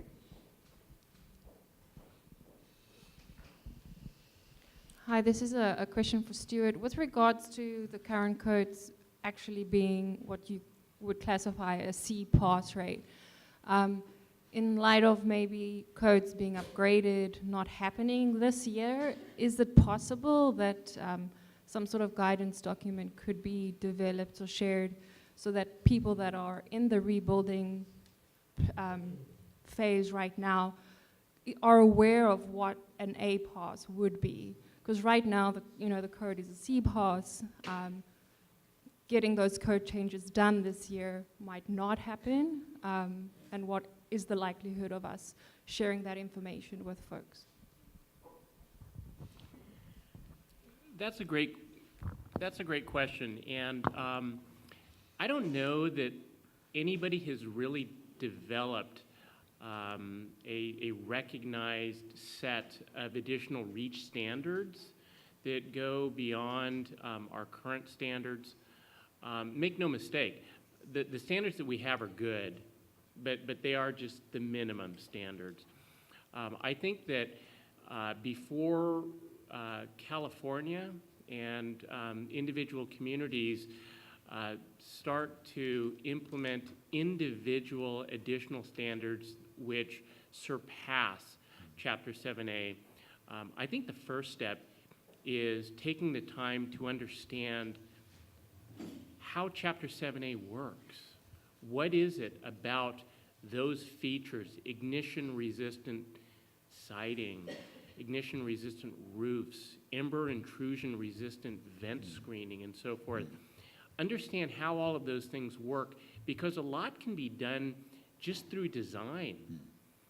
When a building is constructed with a lot of reentrant corners, so that as those embers are swirling around, they find corners of a building and they hit the building and they land, you'll get drifts of glowing embers that over time are going to expose that house to a tremendous amount of heat. In contrast, if you design the home so that there aren't features which will trap those embers, such as corners or exposed underfloor areas and open decks where the embers can just blow right in, I think that we can do more to protect our communities by getting people to understand why those features in the code are there and how they work to protect buildings.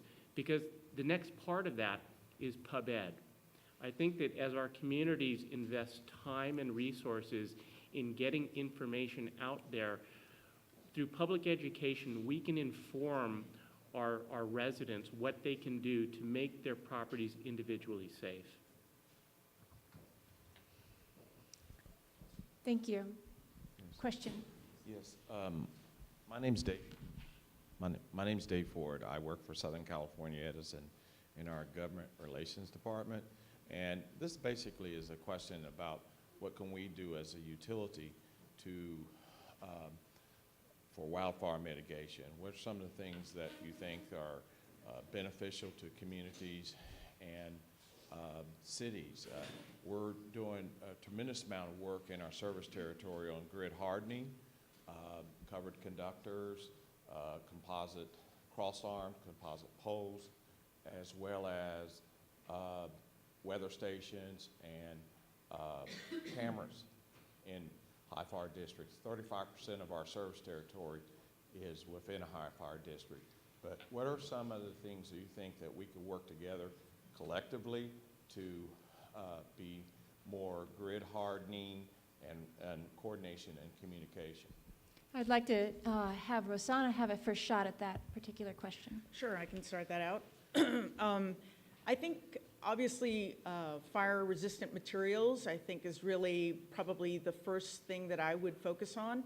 I know that, you know, the response for the Woolsey fire was such that we needed to get everyone out, all the utility companies out there with whatever material was absolutely readily available, and that's what was put back in place. Eventually, it would be good to go back and take a look at the infrastructure that has been put in place to determine if that's the best material to stay long-term. Redundancy is obviously another feature that I would focus on. Just to make sure that, you know, when your first tier fails, then you've got something else to take over after that. And then I think one of the things that you've been doing really well is outreach, public education. I think that's something that community members nowadays want to know what's in their backyard. They want to know what's impacting them. They want to know who's, you know, their partner as we move forward. And I think that is something that we could probably collaborate on. And I think we're doing a really good job, but I think there's always, you know, room for improvement. Okay, over Thank here. you, Rosanna. Last question. I ran a 300 employee water and wastewater utility in the Inland Empire. We went through the 2003 wildfires down up in the foothills of our city. Took out about a third of the north end of our city. We had also had a fire in 1980 that had done almost precisely the same thing. The second fire was different in that we located most of our redundant water utility supplies as far up on the ridge line as we could get them because we knew that we would need to bring water down. My question, though, actually is directed to Mr. Tom. And that is that you indicated to the crowd that you would probably rank most of the development code compliance in this area and probably in the Inland Empire at probably a grade C. How have you gone about, or how has Los Angeles gone about incentivizing developers to go to that B level or A level, considering it will likely increase the cost of individual homes? I think that most jurisdictions here in the Southern California area have recently been doing a very good job in explaining to applicants and their architects and designers that when they come in and submit plans, that the code really is the floor. Years and years ago, the code was recognized as the standard that everybody would reach for when they designed a building, and as soon as you got there, you were golden. But recognizing that the threats that we face today, everything from seismic threats to fire threats to environmental threats due to drought and so forth, are going to have a lasting impact on us. I think that most jurisdictions took a shift several years ago to start to recognize this is the minimum standard, the absolute minimum. And during the plan review and approval process, they're taking extra steps to remind people that these really are minimum standards, and that while from a ministerial standpoint, those jurisdictions don't have the legal authority to compel people to go higher, they do encourage people and point things out where improvements can be made. And I've seen that myself. As Kate mentioned in my intro, I used to be the fire marshal and previously the chief building official for the city of Glendale, and we used to do that all the time. We would remind people that the codes are the minimum standards and that there are some things that are very cost effective and you may want to consider it. And a lot of applicants would acknowledge that and appreciate it. So to answer your question, I think that the best way to help our communities strive for those grades better than just a passing score, I think that through public education and through a commitment from their own employees to constantly let people know that these are minimum standards and there's nothing preventing you from reaching higher. Thank you, panel. I want to thank each of you for participating today and bringing the experience and wisdom that you've hard-earned over the years, especially Craig, to California. We're going to close now for lunch. I'm going to take a 30-second moment here at the lectern to speak to a couple of gaps that I see out there. When, after the campfire, I personally became frustrated with California's policy system for wildland fire prevention and elected myself the lobbyist for fire prevention in Sacramento. No one pays me a dime for that work, but it's very worthy. And I'm working with several legislators specifically on the issues of retrofits, developing a better set of building codes, working on enforcement of defensible space, et cetera. There are some, and I want to call out Senator Henry Stern, who's been a very large advocate for some of those, as well as some of the other legislators you're representing here today. California invests no state or local funds that I am aware of in building research relative to wildfire resistancy. Not a penny. That's a gap. That's a problem, because we don't know how to get better if we don't invest in research about what works and what can get better.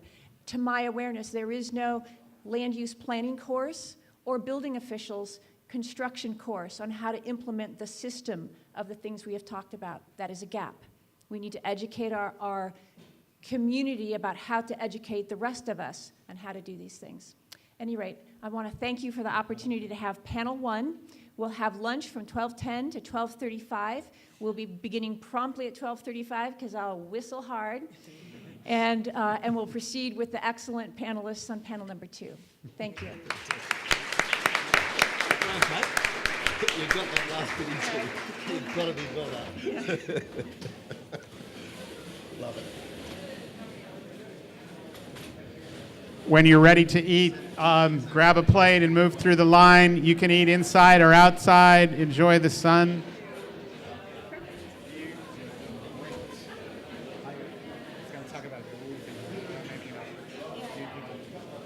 Number 2's subject matter, let's see, we're missing Sabrina. I think she did a pit stop. Oh, there she is. Great. Panel number 2. Now we're going to move into this question of both landscape and the immediate home surrounding and water resiliency. And our panelists today, I'll start with, there we are, with David, because he's at the end. So, yep, we've got David's bio up there. What an incredible set of architectural experiences, as I read through your bio, and awards, and clearly innovative thinking over the years. I can see why Andy asked you to be a participant here today. And I think your perspective, especially on the water resiliency feature, is what you're here to share with us. And I just want to say most of us are conversantly familiar with LEED buildings. This is one of the gentlemen who's been instrumental in helping bring that LEED system to the public as an architect.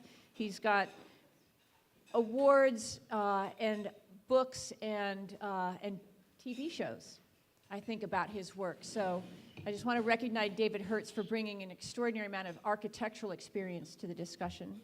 Sabrina is our UC Cooperative Extension person. She's had a long advocacy as a natural resources advisor here in Los Angeles and Ventura counties with the UC Cooperative. She specializes in invasive species and the fire ecology and recovery process. And since 2009, her leadership with the Sustainable and Fire Landscapes program is what brings her to the table today. So thank you, Sabrina. Jay Lopez, another longtime colleague of mine whom I've known for close to 2 decades now. Jay, as you see him here in his LA County Fire Department uniform, I would be hard-pressed to think of an LA County fire official who has done more ever to raise community fire preparedness, awareness, public education, the advocacy for neighborhood communities, fire safe councils and firewise communities, Society of American Forester champion, awarded for those works. I mean, he spent a career's worth of life effort in advocating for the things that we're talking about today, and certainly is a voice in Sacramento at the state level and the national level. And again, we have our enduring panelist, Craig, with us today, who, I don't know, maybe in the third panel I'll find something new to say about you that we haven't heard before. So we're going to move into the panel discussions, but I did want to give each of the panelists a short moment, just a couple of minutes to speak about what you think as an important message today as we kick off here with landscape and water resiliency. And David, we'll start with you and just work down the line. Great, thanks. I've been an architect for 35 years, started with sustainability. Do I need to turn that on? Thank you. And moved towards restoration, and now all the things that we discussed and taught about resiliency in the future are upon us, and we're really moving all of our focus towards resiliency, climate resiliency. Of course, fire is a big part of that, having gone through the Woolsey fire, and fortunately survived because of a lot of the preventative measures that we took, and work with a lot of people that didn't survive. Water is certainly a key. As was said earlier, it's part of a system, and water is very, very important in ways in which we could make water more efficient in its use, whether it's through compressed air foam systems, fire retardant surfaces. There are many, many techniques and strategies that are incredible. And within the Resilience Lab, we've been trying to bring our clients awareness of all of these systems and how important they are and how we can all work together towards implementation of those things. So we just recently won the Water Abundance X Prize for our work making water out of air. So there's a whole new source of potential point-of-use water solutions as well as stormwater collection for long-term climate resilience and immediate disaster relief. Excellent, thank you. I want to hear more about the Resiliency Lab at some point. Sabrina. Yeah, hi. So a lot of the You can work... raise it up if you want. Okay. I'll just bend over. A lot of the work that I have been a part of has really focused on this idea of thinking about not just, sort of not separating things. I really appreciate Craig kind of setting that up this morning, thinking about all of these things as systems, all the way from the wildland and natural habitat areas up to the developed areas and residences, and really thinking about increasing fire resistance, fire resilience, fire safety near, at buildings, near structures, near values, but doing it in a way that supports the health of that neighboring habitat. The other thing that I wanted to mention that's an important piece of this is that I think I love that we're learning today from our colleagues in Australia. I think it's really important, and of course, Kate, you're coming down from Sacramento, to think about all of the things that we can share in the information exchanges we can have just within California too, so that we don't just focus on the Woolsey fire or the Thomas fire up where I am, cooperative extension. I'm working with colleagues in Butte and Sonoma and Mendocino, and looking at, what lessons can we learn, what's unique about our different habitat types and the way fire behaves in them, but looking at the state of California as a system too, and figuring out, again, what makes sense from a policy perspective when we think about, especially about vegetation, and how do we also value what's unique about each of our bioregions. Well, Mr. Lopez. it is important to know that we have, works a little better. So we have ways to deal with the problem that we had for so many years. And sometimes we keep repeating the same thing over and over again. But one of the things that I like that Craig said and Stuart said is that it's the assembly. It's not a single solution. It is the overlaying of all the solutions that we can have. When it comes to landscaping, we find a way to compromise our buildings. You might have a very secure building like this one right here, but we tend to find a way to compromise that building by having a poor choice of plant, what to do, or how to let the plant go. Bougainvillea can get out of control in no time. So finding those solutions together and getting them piled up on top of each other. And then the last factor for that is also involving the community. I'm really looking forward for tomorrow and the day after when we all engage with the communities, because that's what the key is going to be. And again, great comments that you have with that, because it has to be from the ground up. There's 4,000 square miles in Los Angeles County.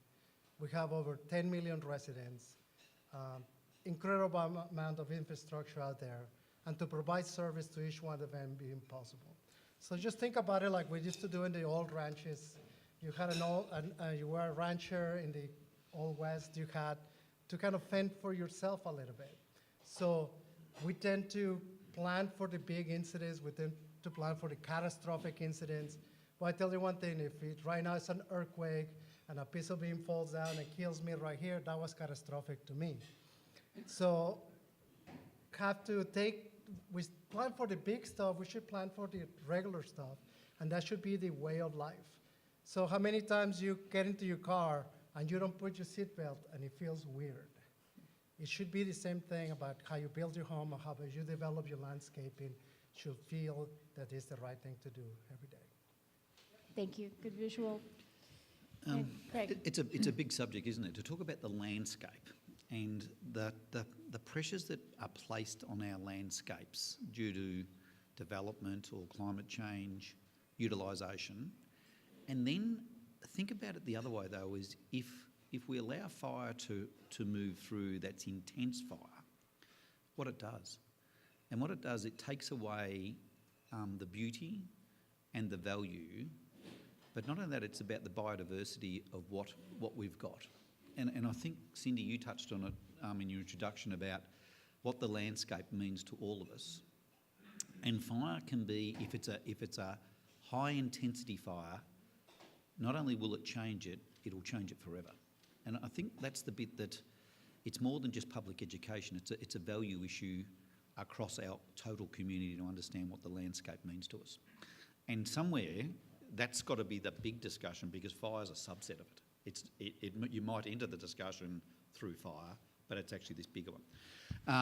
And the value of water. I mean, the value of water, it's the commodity that I think we all just thought was we turn on the tap, and probably a lot of us still do, just believe we'll turn on the top, we pay our water rates, and it's there. Well, the reality is it's not. And if it is there, it might be that it's of a poorer quality. It may be that it's of a quality that is of little value to the way in which we've always expected to use it. So in a fire sense, and I mentioned it before quickly, Victoria's got some very, very large water catchments. We're able to capture our own water, and we're able to feed our water into the metropolitan area through a number of big reservoirs that are in controlled areas where the community cannot get to. So the bushland around it is the filter for the water. And the time, for my 8 years as Commissioner, I always had, and I had up on the screen there, those control priorities, primacy of life, information, but in there was protection of critical infrastructure, essential infrastructure and community assets. That is the water infrastructure. You've got to protect it.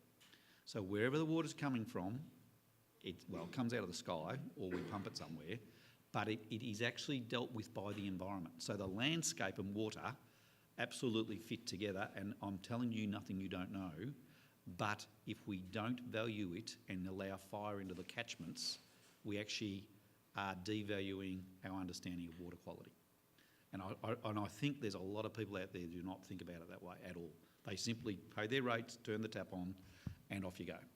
And they just think water is a commodity that will always be there. Well, I think it's going to be challenged significantly if we're not careful. So in landscape and water, they're both big issues. They're bigger than fire, but fire has a dramatical negative impact on both if we're not careful. Yep. So thank you. Thank you. I want to go back. Sabrina and Nick, I had a note here that you had some slides to go with your opening. Should we go back and touch on those? Do you want them to be put up in front? No. Were they up? Okay, good. Yeah, they were up. I just wanted just kind of a... Okay. Yeah. So I'm going to start with you, Jay, and then move to Sabrina. And this is bringing the landscape question back to this question of defensible space around structures. So the questions I'm going to talk, and then we're going to move to water with David and Craig. And then we'll come back to all of it. So Jay, to start with, one of our panel questions is,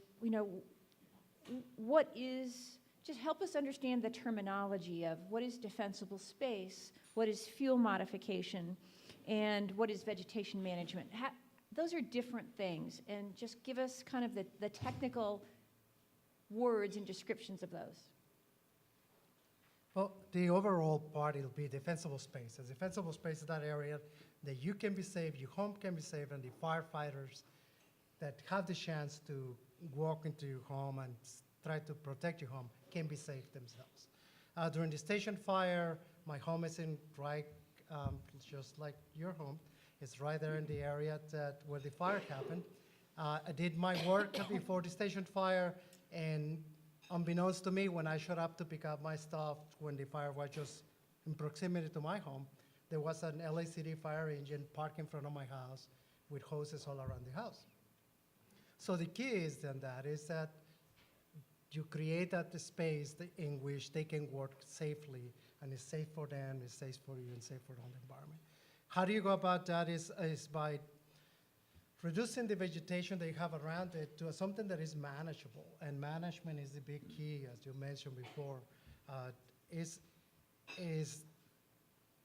that part doesn't need to be moonscape, it's just where the proper placing it is. Right now, around my house, I have 3 feet around my house that is a concrete path. So there's nothing touching my house. 2 things about that. One, it creates that little space that people can walk around it. There's no vegetation around immediately to my windows or the house itself. The other thing that it does, it keeps the moisture away from the structure, which an engineer told me is one moisture's first thing that kills your foundation. An added value is when you step into the window, you look outside, you actually get to enjoy the plants that you planted in there. But it gives you another perspective, give you a perspective of the spacing that you have in there.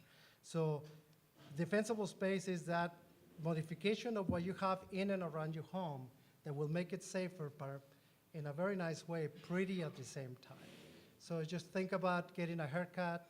You have a nice bushy hair, good for some, not everybody, but when you get a haircut, how well you feel and how things are in place. Same thing for your vegetation around your home. Fuel modification for Los Angeles County Fire Department is when you build a new construction or you're remodeling your home, 50% or more of the square footage of the home, we like to see your landscape permit or landscape plans. And then we work with you in having that landscaping be properly spaced, plant selection to be appropriate, and we work with different people. Because it's always that tree that grandpa or grandma planted in there, so it's gotta be some flexibility in there, but make that home safe. And then we monitor to perpetuity because it becomes part of the annual inspection that we do. Thank you. So defensible space, fuel modification, and this larger question of vegetation management. Sabrina, on the defensible space part of this is the question about, it's a difficult thing to create and enforce around the millions of homes that are in California that need defensible space. Can you give us some of your kind of your educational and experiences about why is that so difficult? Well, so there was a comment that I kind of wanted to echo that Stuart made on the last panel. I think it was Stuart, it might have been Craig, correct me if I'm wrong.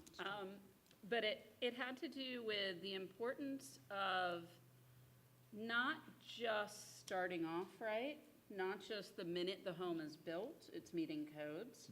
And it's the same with the landscape. It's not just the minute the landscaping is installed, it's not just the choice of plant materials. And cooperative extension, we're pretty hesitant about plant lists. I mean, we'll or at least giving plant lists to residents, because it gives the kind of false impression that if you've used the right species, that's it, you're done, you're good to go.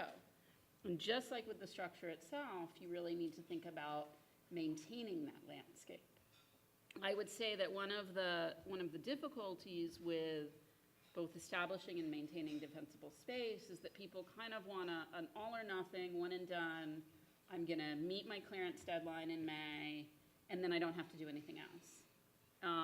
And I think getting in that mindset of, you know, the individual responsibility piece of maintaining the home and the landscape, thinking about when you are installing the landscape, making it something that's going to be easy to maintain, not to get too, I know you were going to pick up water later, but, you know, not having something that requires a lot of water. But also not going the other way and just thinking, well, I'll just mow it all down and have no vegetation, because then you're opening yourself up back to sort of systems thinking. Again, I'm guessing this might be how it works in Australia, but certainly how it works here is our fire season ends when our rainy season begins. And coming from the Thomas fire, you guys have thankfully so far not had such an extreme event in the Woolsey fire area. But coming from the Thomas fire, our fires are ended when our erosion risk is highest, right? And so Right at that point of yeah, time. so I think it's really, people just want things to be kind of easy. They just want to do it once and not have to worry about it. I'm not sure if I veered away from your question No. necessarily, but it's not just establishing the defensible space, it's then maintaining it. And it's also getting people to understand these are complex. More isn't better. More, you know, getting rid of more vegetation isn't necessarily better. Doing it in a larger area isn't necessarily better. You know, what is it that protects your home consistently throughout the year, throughout the seasons, throughout our cycles of flood and drought? Can you finish up with just a quick comment on how avoiding invasive plant species can improve fire resiliency in the landscape environment? Absolutely. So that was, so I really got into thinking about fire because I was interested in invasive plants. And one of the things that we really focus on in cooperative extension and with our colleagues too is the idea of integrated pest management. And the piece that I wanted to focus on, that you kind of pull from that, is what we call cultural control. How do we get people to think about, again, their responsibility, right? And so so one piece of it was not recommending that people plant invasive species, especially in these wildland-urban interface areas. And a lot of our recommended plant lists that came from fire agencies, nurseries, other sources, or that people were picking up on the internet and they were like, but I used this fire safe plant list. I'm like, yeah, and that was for New Jersey. Understanding the localization, and then understanding that you can choose to avoid these invasive plants actively. And also, if you are maintaining things throughout the year and not just creating one period of high disturbance right at the beginning of the summer where invasive plants can come in afterwards and really, really spread, because you're doing that sort of moonscape kind of thing. Thank you. You can Thank you. get that. Thanks. Yeah, I wanted to make sure you Long got a answer, chance sorry. to comment on invasives. David, all right, we're going to move to a question on, I'd like you to just kind of describe the system of cisterns and tanks and distributed water systems that you're familiar with and advocate for. And then Craig, we're going to follow on with you describing on how that's operating in Australia today and how recommendations for how to move California to that. Great. Okay, does this microphone work? Can you hear me? Okay, great. Yeah, I was just speaking with Craig. Can you hear him in the back okay? A With little David. bit. Can we get the mic person here just to I'll use this guy. Yeah. I know what's on the floor. That's but good. there you go. I'll lean over if. I'll lean back. Okay, that's better. I was just speaking with David Szymanski, our supervisor for National Park Service. My grandfather and father built Paramount Ranch at Western Town, which was tragically lost during this fire as a result of encroachment of landscape, next to the building and not having flammable structures that are adequately protected with fire retardant. I see these things as zones, of course. There's the fuel modification zone.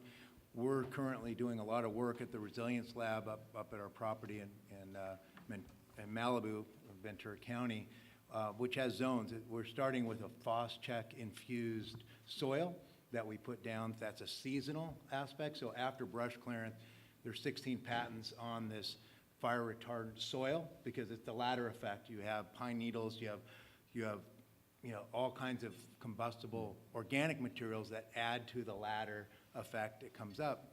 Can I pause you for a second? Yep.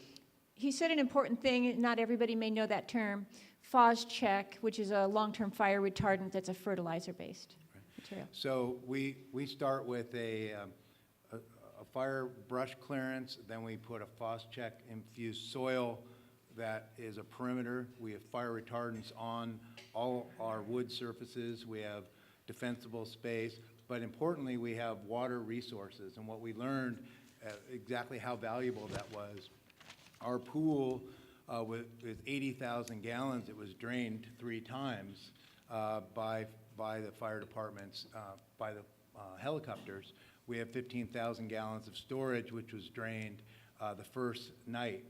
We realized that fire often doesn't come from one side. We over 4 days had 4 different fire fronts from different sides, and of course the water was depleted the first front, and of course the power's off. The pump, we're on a well. Our well power was not functioning to get more water out of the well. These are things that one learns from direct experience about what we need for resilience. And water was certainly key. And I think that we lost trillions of gallons of water back into the ocean just in February. The idea of resilience, of having water reserves on a community basis, is very helpful. We formed tremendous connections between our communities up on Deer Creek and Yerba Buena around access to water, as well as other resources. Having the communication system on a community basis was absolutely imperative to have the kind of eyes on the ground, but then the communication and to work very cooperatively with the authorities. So we found also that we're using compressed air foam systems because a biodegradable Class A fire retardant effectively makes water much more efficient, about 10 times more efficient. So you're not having the weight of the water, you're not using the water inefficiently. And that would be another level, which is, say, hours before the fire. I acquired a historic town, a historic movie town. And I do need to ask you to wrap up. Yep, Just which cannot be adequately, is not adequately constructed. You know, it's the worst possible thing you could have for fire, but it's a cultural landmark, which we're committed to stewardship. I've had to develop these techniques to preserve that which is not properly built in the first place, and that is critical, but it has a lot of applications for many people. And the last thing I'll just say on a codification is, why don't we use fire retardant on all of our building systems in wood frame, you know, in the framing stage as a requirement? Because so many of these fires are after the fire is passed with embers for slow combustion. Any building, it would seem, that's wood frame should be coated with fire retardant before enclosed. Thank you. Interesting thought. However you choose to relay that, we'll cut into the question and answer time that Deborah has signaled me. But Craig, we're very much interested in the lessons learned in Australia relative to this distributed water and water resiliency. So with water, and I touched on it before in a slide about the dedicated fire service or dedicated water supply for fire. It's there for both the landowner or the owner of the property to use, as well as the fire service. It's got minimum requirements of tank size, construction and all those things to make it stand up. But we still promote very heavily that water is a way of protecting your property. So utilising not the 10,000 litres or the 4,000 gallons in the tank, but to keep the property, so the defendable space area, watered, as green as you possibly can. So it's not flammable, or you're minimising the flammability, depending on the day, is an important part of preparing your property. We also promote heavily about sprinklers over buildings, so watering down around the property, but then putting sprinklers on buildings that you can turn on and walk away from and they run. And there's design features in those, because you might think just putting a sprinkler up and spraying it around, as soon as you get strong winds, the water disappears. So it's about more of a drencher system that runs on the building, so that the water flows across the roof. And if you're smart enough, and the system's smart enough, you'll recycle that water. So you'll actually, the water will run off. And I was just looking as I was late coming in here. The design of this building is where the water goes, it's captured, so on. So how do you design that in? Again, if you design that into a new building, you've got a chance. How do you do that for an older building? How do you capture water off traditional spouts, the guttering on the building, into something, and so on? So again, it's about a system of keeping water on your property, using it effectively, but designing it in a way that you know it's going to match the environment. Because if you just spray water up and it's 80-kilometre winds, the water's gone. So how do you do that? And no one place is the same. So the principles are there. It's then how you apply that. And I always use the test of achievability. So how would I turn it on when I'm in a hurry and not have multiple things to do? And then it comes to pumps, which are either petrol-powered pumps or electric-powered pumps. With electric-powered pumps, there's no guarantee the power will be on. Have you got backup power? So on. So it's a systems approach. We've got the elements. It's how the elements are applied to the property is the key issue. Yep. We're going to move to, thank you, we're going to move to questions from the audience. I think, Deborah, you're out there. And I want to come back, Craig, even if it's offsides, to the people who are the technical experts in Australia who help design these systems and where you're seeing that develop. Question number one. Hi, Jonathan Parfrey, Climate Resolve. Question for Craig. I didn't see a place to ask this question, so I'm asking it now. I actually have a number of questions, but the one I will ask is related to insurance. And we have a situation in California where there are a lot of communities in the WUI that simply can't get insurance anymore. The utilities are having a problem with insurance. We don't think that's a good answer for people, but is there a way of upgrading homes where they can be then surveyed and then they could obtain a lower cost on their insurance? Is there a way that we can work with that existing market mechanism?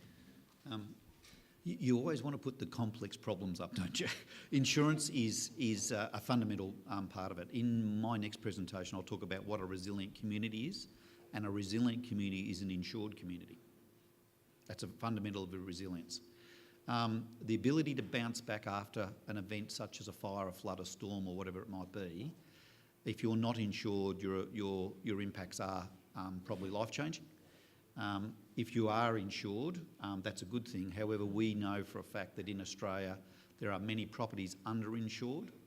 So what I sign up for is not the ability to replace to the same or further. So we know underinsurance is an issue. And I think globally, and this is globally, insurance will become a problem globally, if it isn't already.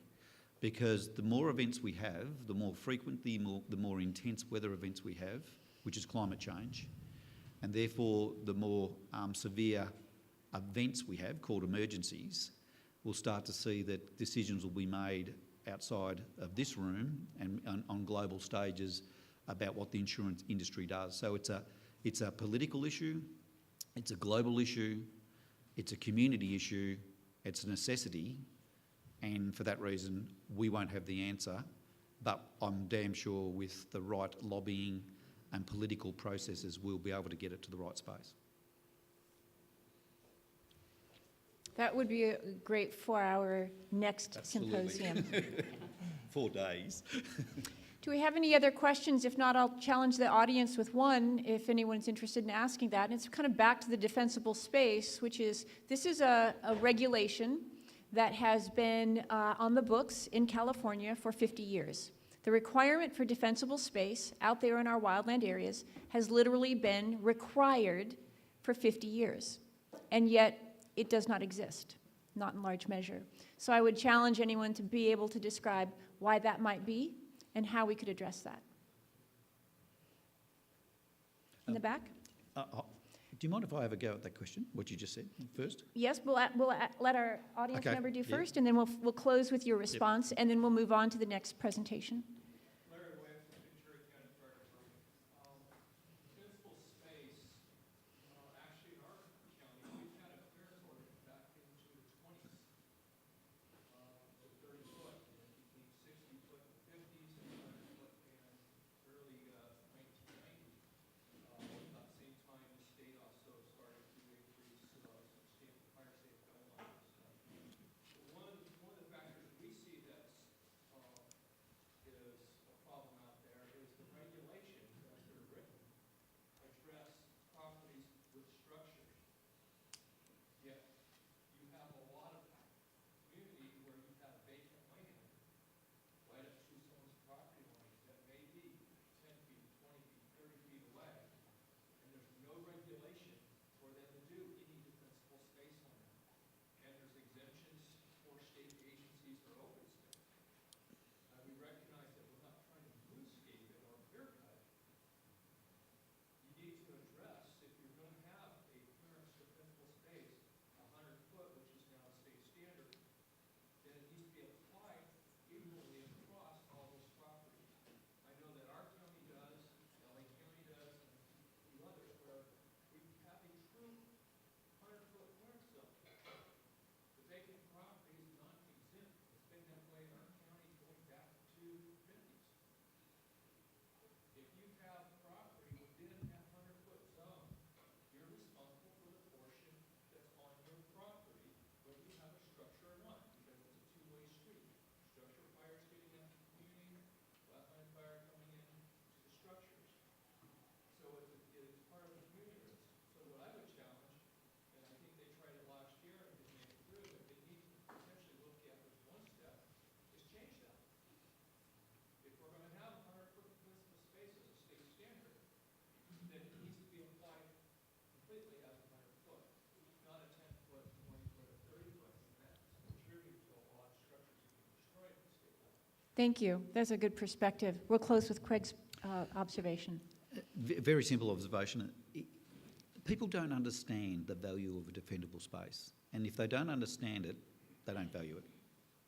So how do you get a very simple message to people to understand what it is that we're trying to achieve and why it's important.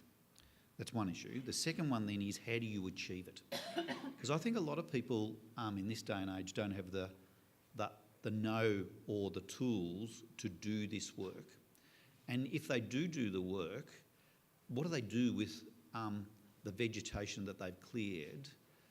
Where's it go? And have they got the skills or the ability or the machinery to get rid of it? So, you know, are you creating the next problem? So I think we all understand it, but do we understand the problem that we're facing? And I think it's actually revisiting the problem. Revisiting the problem that you've got regulation, you've got, you know, compliance, but no one's doing it. Or you've got the will to do it and the understanding, but the know-how's not there. So it is, and to me, it's a very local issue. It's a neighbourhood discussion, and maybe neighbourhoods have got the answers, because if I'm 80 years old and live by myself, how do I do it? If I've just bought into the place and I've got all these other priorities, what do I do? Mm-hmm. And if I get it wrong, you can be very devastating too. So it's got to be a problem that's not just a regulatory issue or a compliance issue. It's got to be a community issue, in my mind. Thank you. And I saw that our chief here wanted to make a comment as well, so I... Just real quick, just two quick things. One is the understanding what it is, and with them to say brush clearance, and usually we don't have brush right next to our house. Brush is away from our house. So we tend to focus into that when it should be that first 100 feet. The second thing is what is available out there, and that goes to building materials. You go to one of the regular hardware stores, you don't find these building materials that you see here in this place. You go to one of those regular nurseries, you don't find vegetation that is what you're looking for to put in your home. So it's not only not understanding it, but not having the ability. So that what I will challenge is to make that connection that Sabrina started a few years ago, to start bringing the nurseries, to start bringing the plant growers, and to have the proper plant selection for the citizens to do. I had a conversation with Home Depot manager one time, and they buy nationwide. They don't buy plants for the specific area. They just buy nationwide. So that'll be the challenge, right? Thank you. I want to thank each of the panelists. David, your Resiliency Lab and some of the work that you're doing up there, I hope that that stays visible in the fire community and the planning community, so that you're sharing the things that you learned up there. It sounds very important to us. And Sabrina, you know, your observations on how to advance the plants and fire ecology portion of this, especially down here in our southern chaparral communities, critical. Thank you, Jay, you know, for many years. And I won't thank you yet because you're still on this hot seat. Okay. And we're moving directly into the next singular presentation by Mr. Lapsley. Thank you. In the sense that I touched on most of the principles this morning about what we call community connection and community resilience. Now, community connection, you can put definition around it, but community connection is not just a fire thing. It's not just an emergency thing. It's about the fabric of the community. It's about passion. It's about what people believe in their community and want to contribute to. And we've got up there about passion, compassion and caring for communities to make a difference. So it's about being engaged, involved, able to influence, able to navigate around your community. And I talked this morning about the trusted networks in the community and the trusted leaders. It's all there. You know it. You could walk back into your community and you could sit there and say, there's the tennis club, there's the hockey club, there's the football club, there's the pharmacy guild, so on. It's all there. The school principal, the senior teachers. But when it comes to resilience, and I'll explain resilience in a moment, in an emergency sense, this is absolutely fundamental. If you haven't done this community connection thing, it's not too late to do it when the event happens, but it's not as effective. So it's something that should be in communities to understand. If we do this community connection thing, it's also about the values of the community. I live in this community because I value the environment. I live in this community because it's about where I live for my shortest run to work, so on and so on. It's about what you value and what you contribute. So out of that, simple words: trust, respect, integrity, listen, engage. They're pretty common sense things. Then it gets into being inclusive, involved and supportive. Are we that inclusive, or have we got the club mentality, or what I call the tribal mentality, that the tribes dominate and we're not as inclusive as we could be? Of course we're not that way, until you stop and think about it. Be collaborative and share intelligence. Communicate and share information. And get a balanced outcome, because sometimes you've got to compromise in communities to get the right outcome. But you've got to have the discussion to be able to have that approach. And then it talks about, how do you use face-to-face meetings? And I know in fire at Victoria, we were very strong about a community engagement program. It was town hall meetings. It would be where the senior officials stood at the front and everyone would stand in there and listen and hear. And most of the time, the frustration would come out and you wouldn't get the opportunity to really discuss it. They weren't forums that allowed that sort of good discussion. And we learned from that saying, really, we've got to do this smarter, we've got to do this better. How do you use social media? How do you use just-in-time processes to allow you to share and understand? That's why the word connection is important. I think the word engagement is very much about we stand in a forum and talk with each other, probably talk to each other, whereas connection is about connecting. And how we do that is different, and certainly different today, and will be different as we move forward. But then it's about the trusted networks, and I keep going back there. They are the people that actually, or the groups of organisations and the people that do make the difference. So, if I've already shown that, I'll just go back. I've already shown that slide which just talks about what they are. I'll just emphasise though, think about your community, wherever you live. Some of the most powerful people, the most influential people, are not the ones you expect they are. Think about the chemist, the pharmacist. Think about the news agent. Think about the school principal. Think about the senior teaching staff at school. They're very influential. Very influential. And they give the tone of the place because they're there every day and they're known. You can remember who your school principal was for either the good reasons or the bad reasons. Depends how often you went up the principal's office to visit. So you've got all those things. You can remember the good netball coach or the good basketball coach or the good football coach. You can probably remember the bad ones too. But they were influential. Now, from that, the bit that I hadn't explained this morning is resilience. So if you want to pull resilience apart, I talk about two things. One is the stresses in a community, and one is the shock that's placed on a community. Well documented, RC100, which is part of the sponsorship here today, so the Resilience City 100 program has built their program across the globe on this. There's 100 resilient cities, Los Angeles is one of those. The stresses are there every day. The stress in a community is there and you need to know it, particularly in managing an emergency and something like bushfire. What is the physical, the medical and the mental health status of the community? What is the unemployment? What is the socio-demographic profile of the community? A lot of things in a community we don't talk about. Unemployment rates, all of those, it'll be at global figures, not. What is the domestic violence? What's the family violence? What's the drug and alcohol issues in a community? And you think, why would you need to know that in an emergency? Well, you know what? If you don't, and something happens, the next minute they're dependent on certain things, the community fails. The community fatigue comes out, the community stresses will come out really quick. Really quick. It doesn't have to be, a lot of those are quite negative when you stack it up. One in two people have had some impacted by drug and alcohol. Okay, but just be honest about it. If that's the community we're dealing with, know it. Understand it.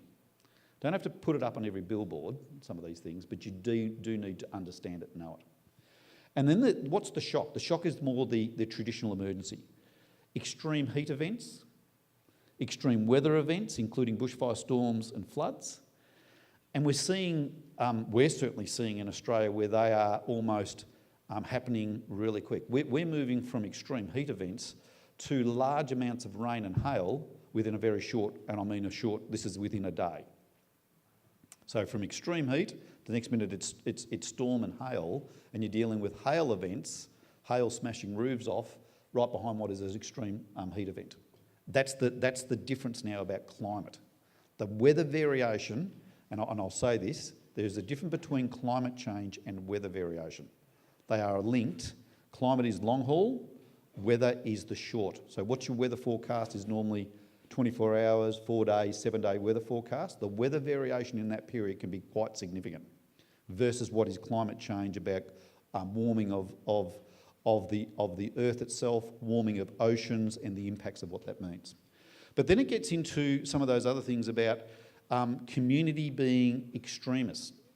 You put a community under pressure of extreme heat for 3 or 4 weeks, and then you go and look at the issues of what the stresses are of a community, and it starts to compound.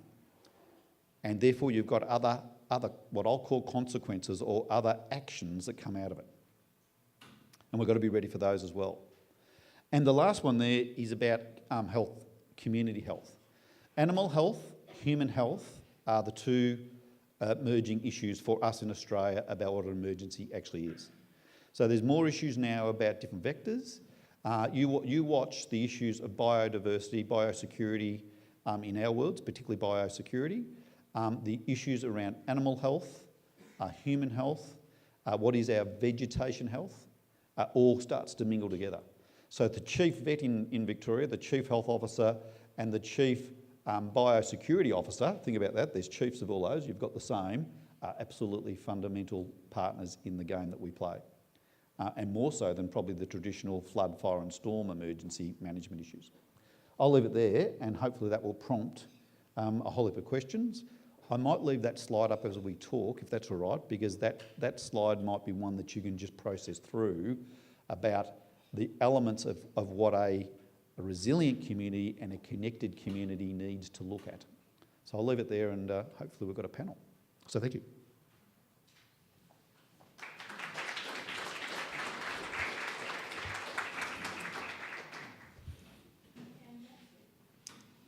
I've got friends.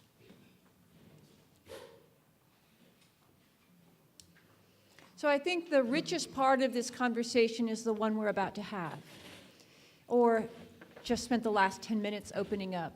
Because after 40 years personally engaged in these issues, I have become absolutely rock steady, don't have a doubt in my mind, convinced that the path that we have to embark on is precisely the one that Craig is laying out for us. There is not enough regulatory or design or code work out there that is going to address our issues. It has to come from a change in our individual perspective and the cultural shift that comes with it. It's just, that's the lift we have to go through socially to address this.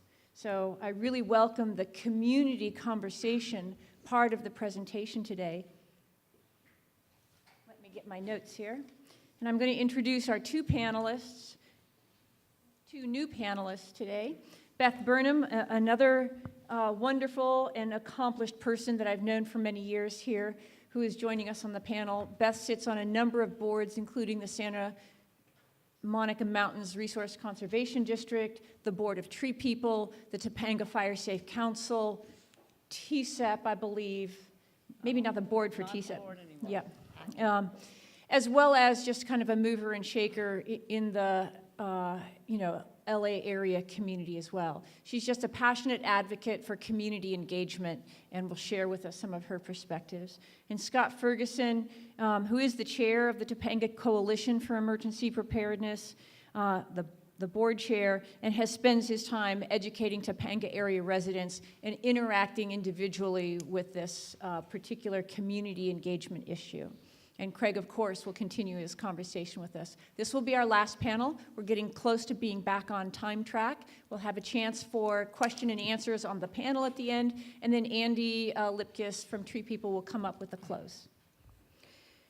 All right, I want to start off, Beth, we'll start off with you. I don't see slides here, so good, I won't miss that. But just a chance to open with a couple of minutes of your perspectives on the community resiliency, community engagement. Yeah, that's what I want to finish with. So I've asked the photograph to be put up, which is a photograph of Paradise, actually a small community in Paradise, and you can see that the entire community was burned down, and all the trees around it are standing.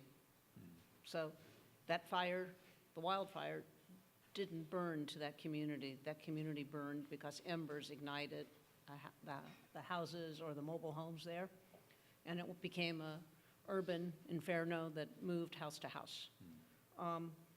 Our fires, our North Topanga Canyon Fire Safe Council is actually the newest member of the Topanga Preparedness Environment, TSEP here. TSEP being the grandfather of all of us. We were formed really to add a singular focus on long-term, community-based, pre-wildfire preparation. To really get people to lessen the severity of a wildfire emergency, the loss of life and property, and help Topanga become a fire-adapted community. And that's basically the concept, the umbrella that we work under. And so what is a fire-adapted community? It's a community consisting of informed, prepared citizens, collaboratively planning and taking action to safely coexist with wildland fire. So it says we are responsible for understanding how fire is going to behave in our landscape, that fire authorities may not be there to save our home. There's not going to be a fire truck in every driveway, and that actions that we take at a community level can make a difference to mitigate the impact of a wildfire. That actually we can make a difference. So what have we done? We've created sort of a three, maybe four-pronged program. One is what we call our Safer Roadways program, because we really believe that you've got to get people out of our community. We've got to get people out of the community, and we got to get first responders in. And so I sit in Tree People as a board member of Tree People, and I remove large-scale fire hazardous trees along roadways. Wildfire education. People can't be responsible without being educated. And indeed, both Jay Lopez and Sabrina Drill were part of our expert lecture series. And we've now created a program where we put on a community program where asking, will your home survive when the embers arrive? So in an hour presentation, we're educating community members. Tonight, my co-president and I are going to be in Malibu putting that presentation on. The program I'm most proud of is our Safer Homes and Neighborhoods program, where we actually have created a program where we are trained and we go to people's home at their invitation, walk them around the outside of their home, and talk about what we can do, what they could do to harden their homes to embers. That's the maintenance that everybody's been talking about. Scott is one of our valued evaluators, and so we have done over 170 of these evaluations in our community, and I really think that's where we can make a difference at a community level. We are individually, one-on-one teaching people, community members. None of us are wearing uniforms.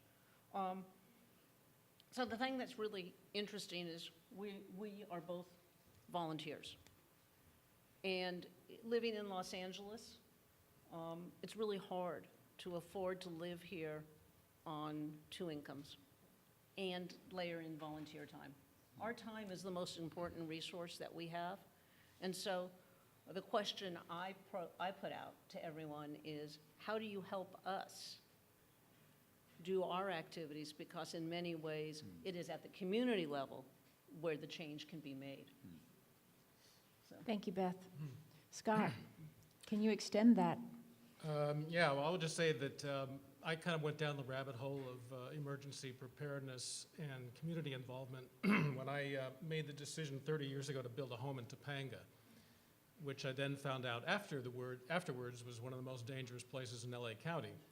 I might have still built it even if I had known that ahead of time, but the event that really kind of triggered everything was the 1993 Old Topanga fire.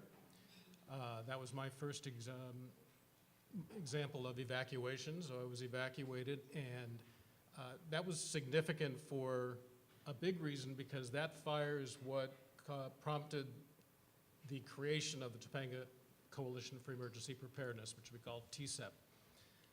And it was created because of the lack of communication that we found in that fire and in the reporting of that fire by local news agencies.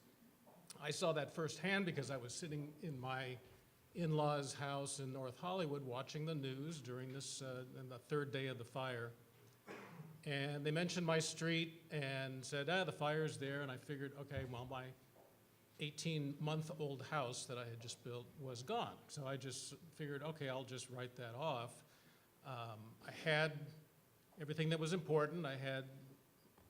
We had our son, our 2 dogs, all our computer gear, our photos, our videos, all that stuff. I'd had enough time to gather all that stuff together, so I just realized, well, the rest of it's just stuff. But it was that lack of communication, of accurate communication, that got a couple of people in Topanga together to say, we need to put together and create an organization that knows the community, knows the area, so that we can gather accurate information, verify it, and put it out to the community so we can give people the right information, not the wrong information, so they can make good decisions. It was all about making good decisions. So TCEP was born, and we've been operating for 25 years straight with nothing but volunteers running the show. And it's all about that community involvement. What our 2 main missions are education. So we just try to educate the community in all of this emergency prep stuff, everything that we've been talking about up to this point. And then during an incident, when a fire or some other emergency breaks out, we actually activate, and through our channels of communication with the fire department and law enforcement that we've built up over the years, we gather and verify accurate information and push that out to the public through a website, through a telephone hotline, and through social media. So that communication of what's going on, like an up-to-the-minute thing in a trusted environment. Over the years, we've built up that trust of not only from the agencies, but also from the community. They know that if TCEP puts it out, it's accurate as of the time we put it out. We all know things change rapidly in a fire, but it's accurate when we put it out. And that's really important. That's part of that trusted thing that Craig was talking about. We've developed our organization into a trusted source, and people know that. So we are really trying to involve the community in all these decisions. One big way that we do that is through what we call our Neighborhood Network program. And we help people in Topanga who live close to each other, say 12 to 30 homes, and get them to organize ahead of time, meet, make sure they know each other, share contact information, share special gear that they may have, and just basically understand that if something bad happens, they'll have each other's back. And that's sort of like the crux of that community involvement.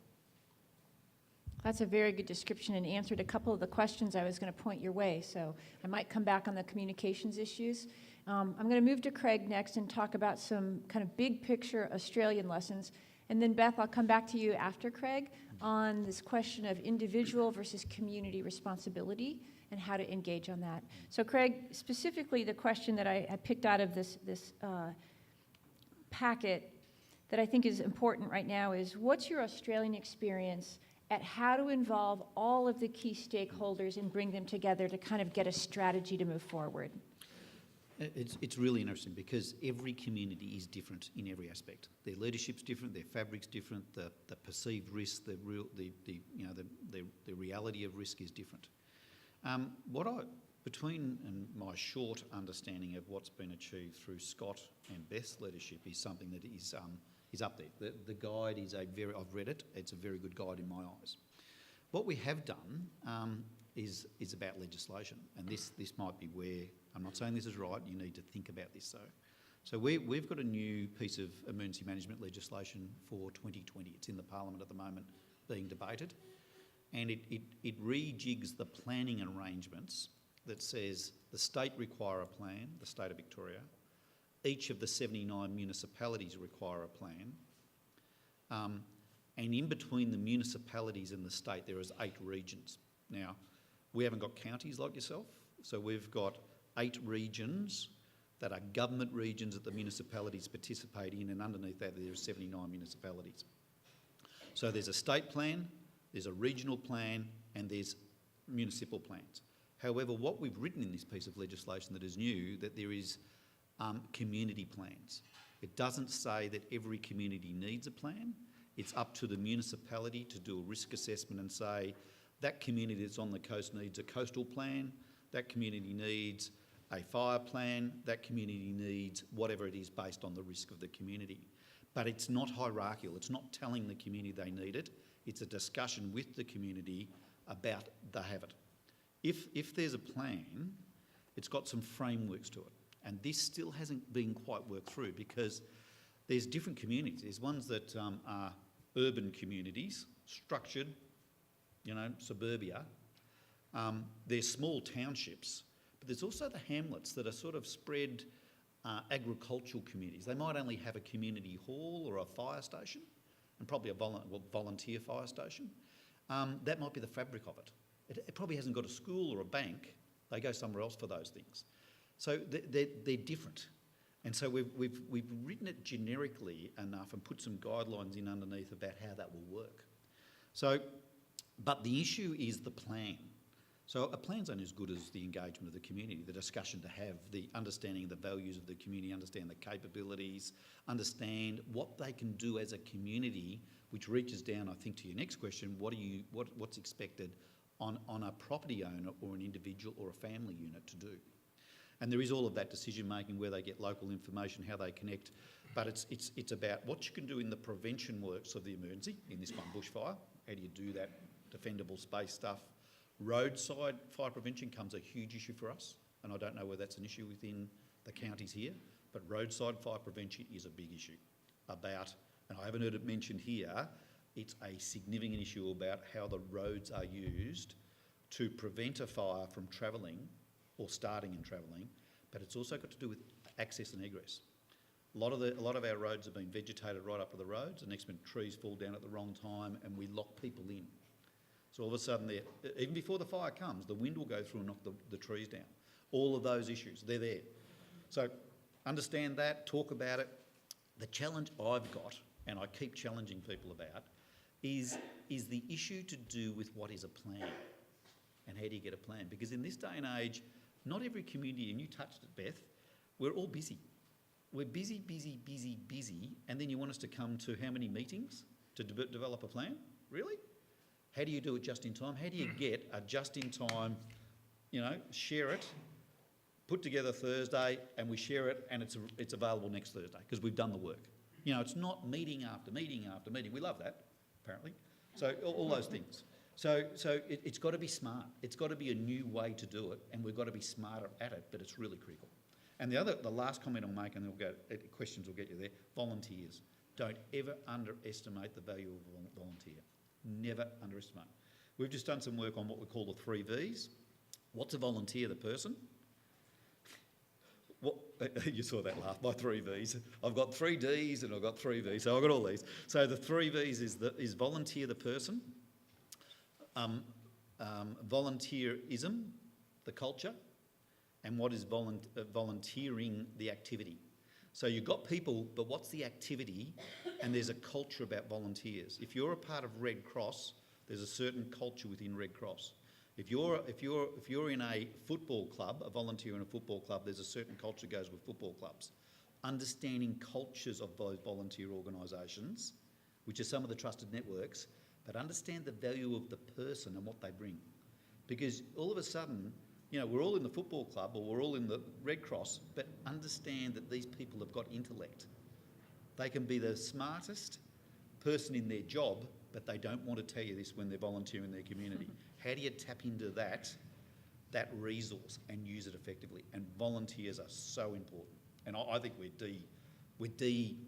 desensitising the value of what a volunteer is. I think we've become too professional. And the other thing about it, professional, you can be your professional is about the attitude you bring, not the fact you're paid.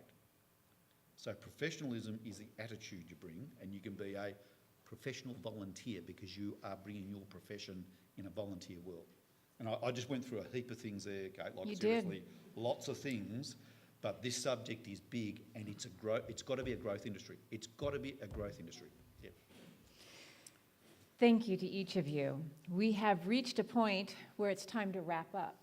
So I will hold the rest of the very good questions that we have for the panel members and bring it back.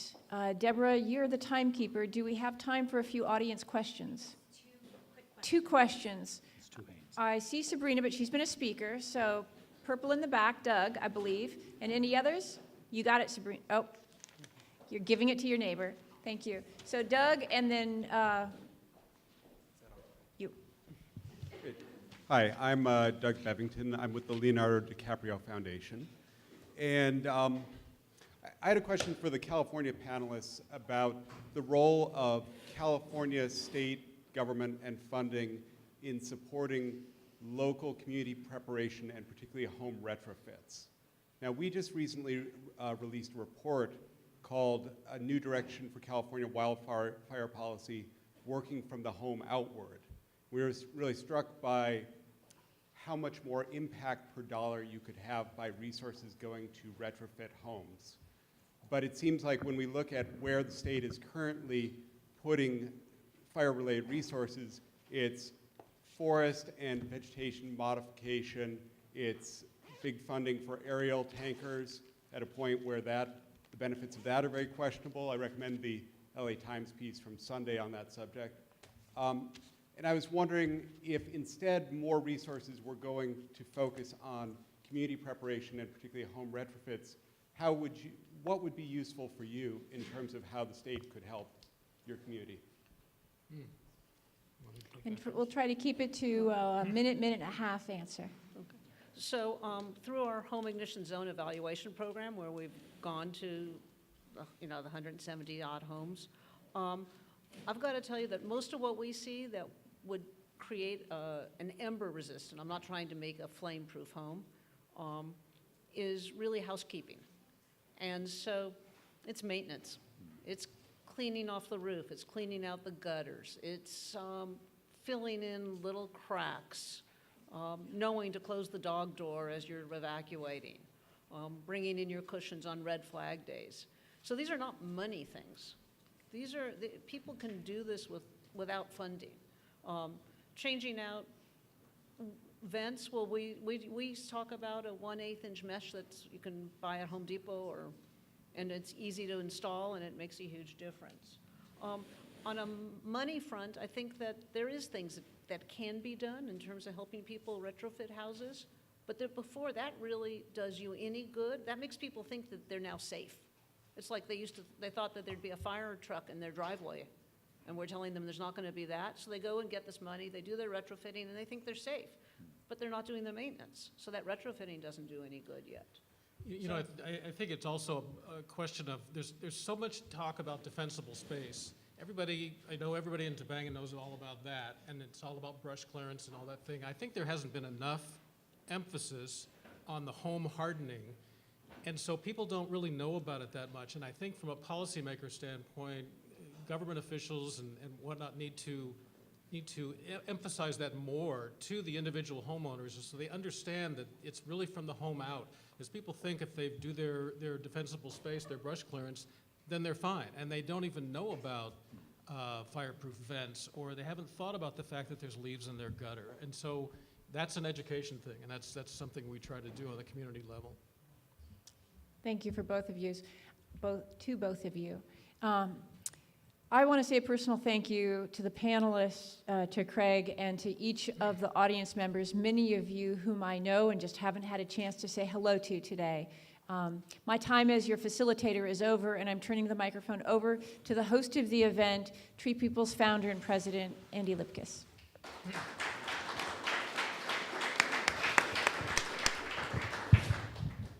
Thank you, Kate, for an awesome job of facilitating all day.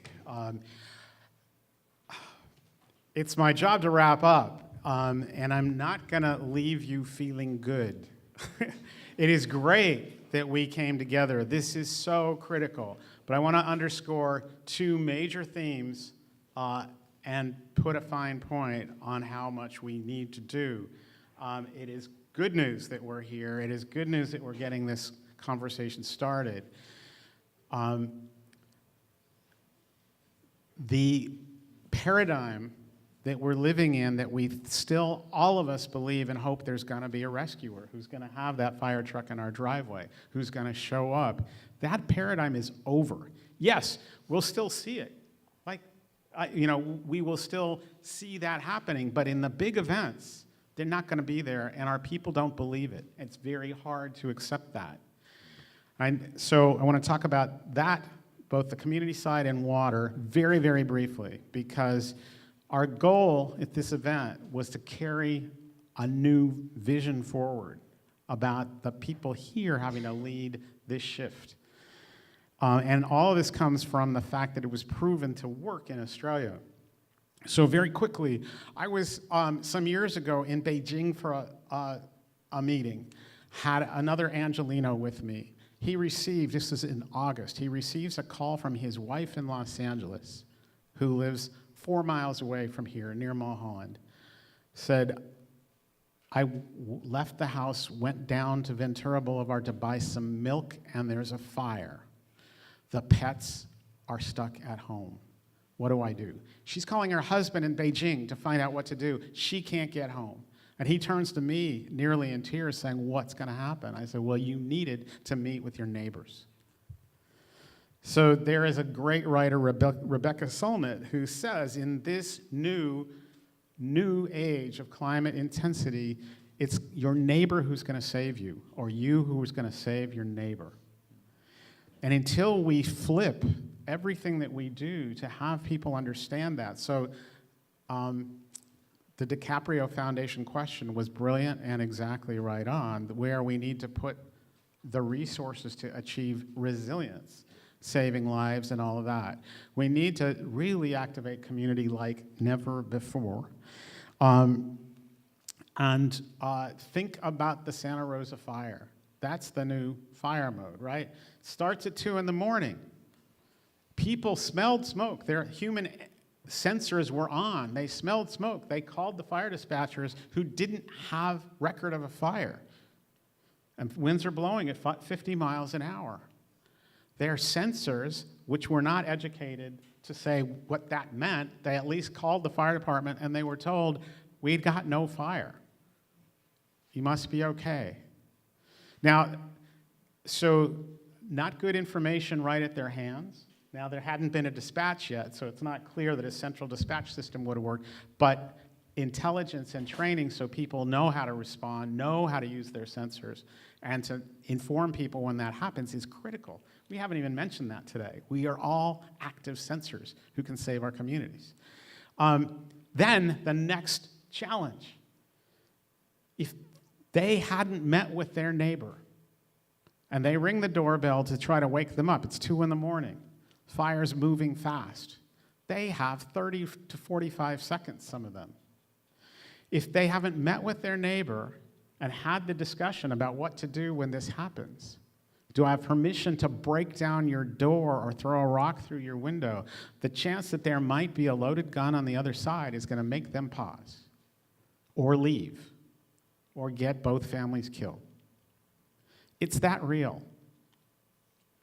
And there's very few people confronting this discomfort. So we need to have these, be able to enable these conversations. The thing that I saw that made me bring Craig here was when I visited Australia 11 months ago. I visited their new emergency command center for the state of Victoria. Massive complex, working with these principles. One entire room on the floor of that facility was labeled community engagement. It was a table with 75 to 90 seats at it that filled the room. Name placards at every chair, labeled tribal affairs, education, arts. Every aspect of community was represented there. And I go, well, that's cool. How often do they meet? Twice a week, mandatory. 30 minutes per meeting, mandatory. That's to keep that community connection alive, day to day, moment to moment. Not just in the disaster. So, and that's staffed by state staff being financed to do that. That's the kind of investment that we're talking about having to be made. Maybe, when we're just having this conversation about not enough time in our lives, maybe we need to understand when we really confront this and see we're in this state of chronic emergency, not just fire, but water, flooding, heat that face this community. Maybe part of our new paradigm is we actually have to set aside 10, 20, 30% of our lifetime for volunteer and community connection for our survival. So it's not optional time that we don't have. I don't know. So let me just jump from that to the water piece, because we talked a lot in code today, and I appreciate Kate translating FOSCHEC for us, but we talked a lot about tanks. I didn't even say it, that tank out front, it collects rainwater from the roof of this building and from our parking lot. It's full right now, by the way, and a full tank gives us a year of water for our landscape off the grid. But we, too, save water, so just a small amount of the bottom of our tank is enough to fill 250 helicopters.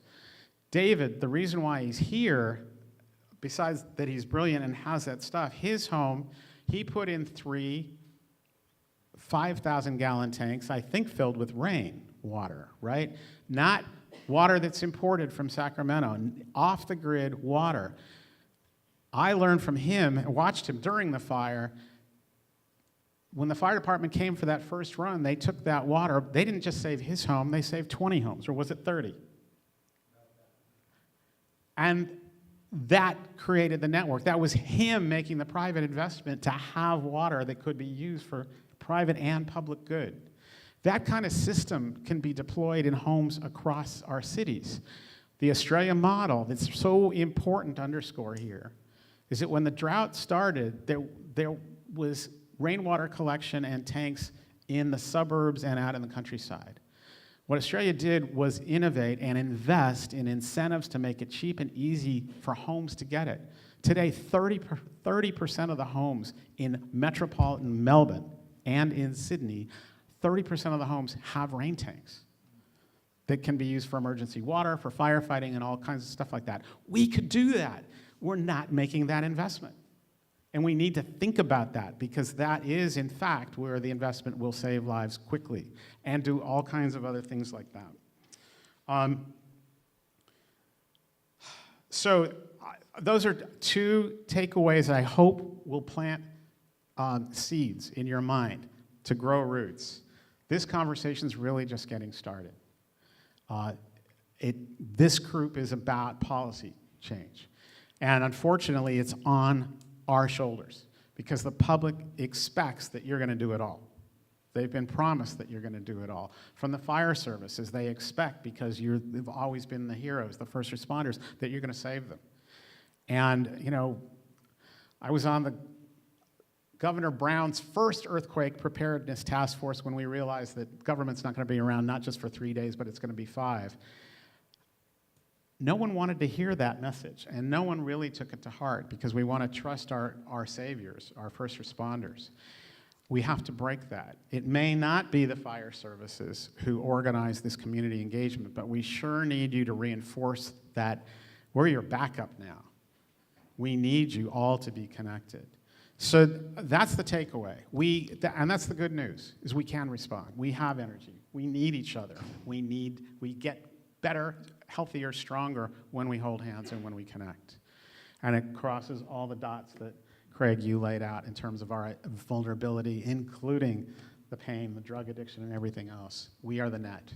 So thank you for knowing that, for stepping out into the land of discomfort and being leaders.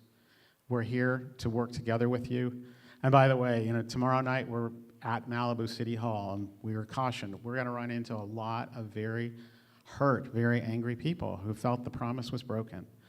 And, we don't have flame retardant clothes, but hopefully they'll understand. And then Wednesday night, again, we're in Las Virgenes Water District headquarters.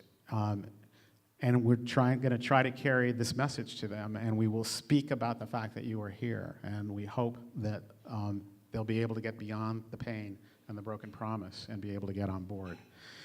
I hope I see you at the next round whenever we create that. Thank you all. Thank you.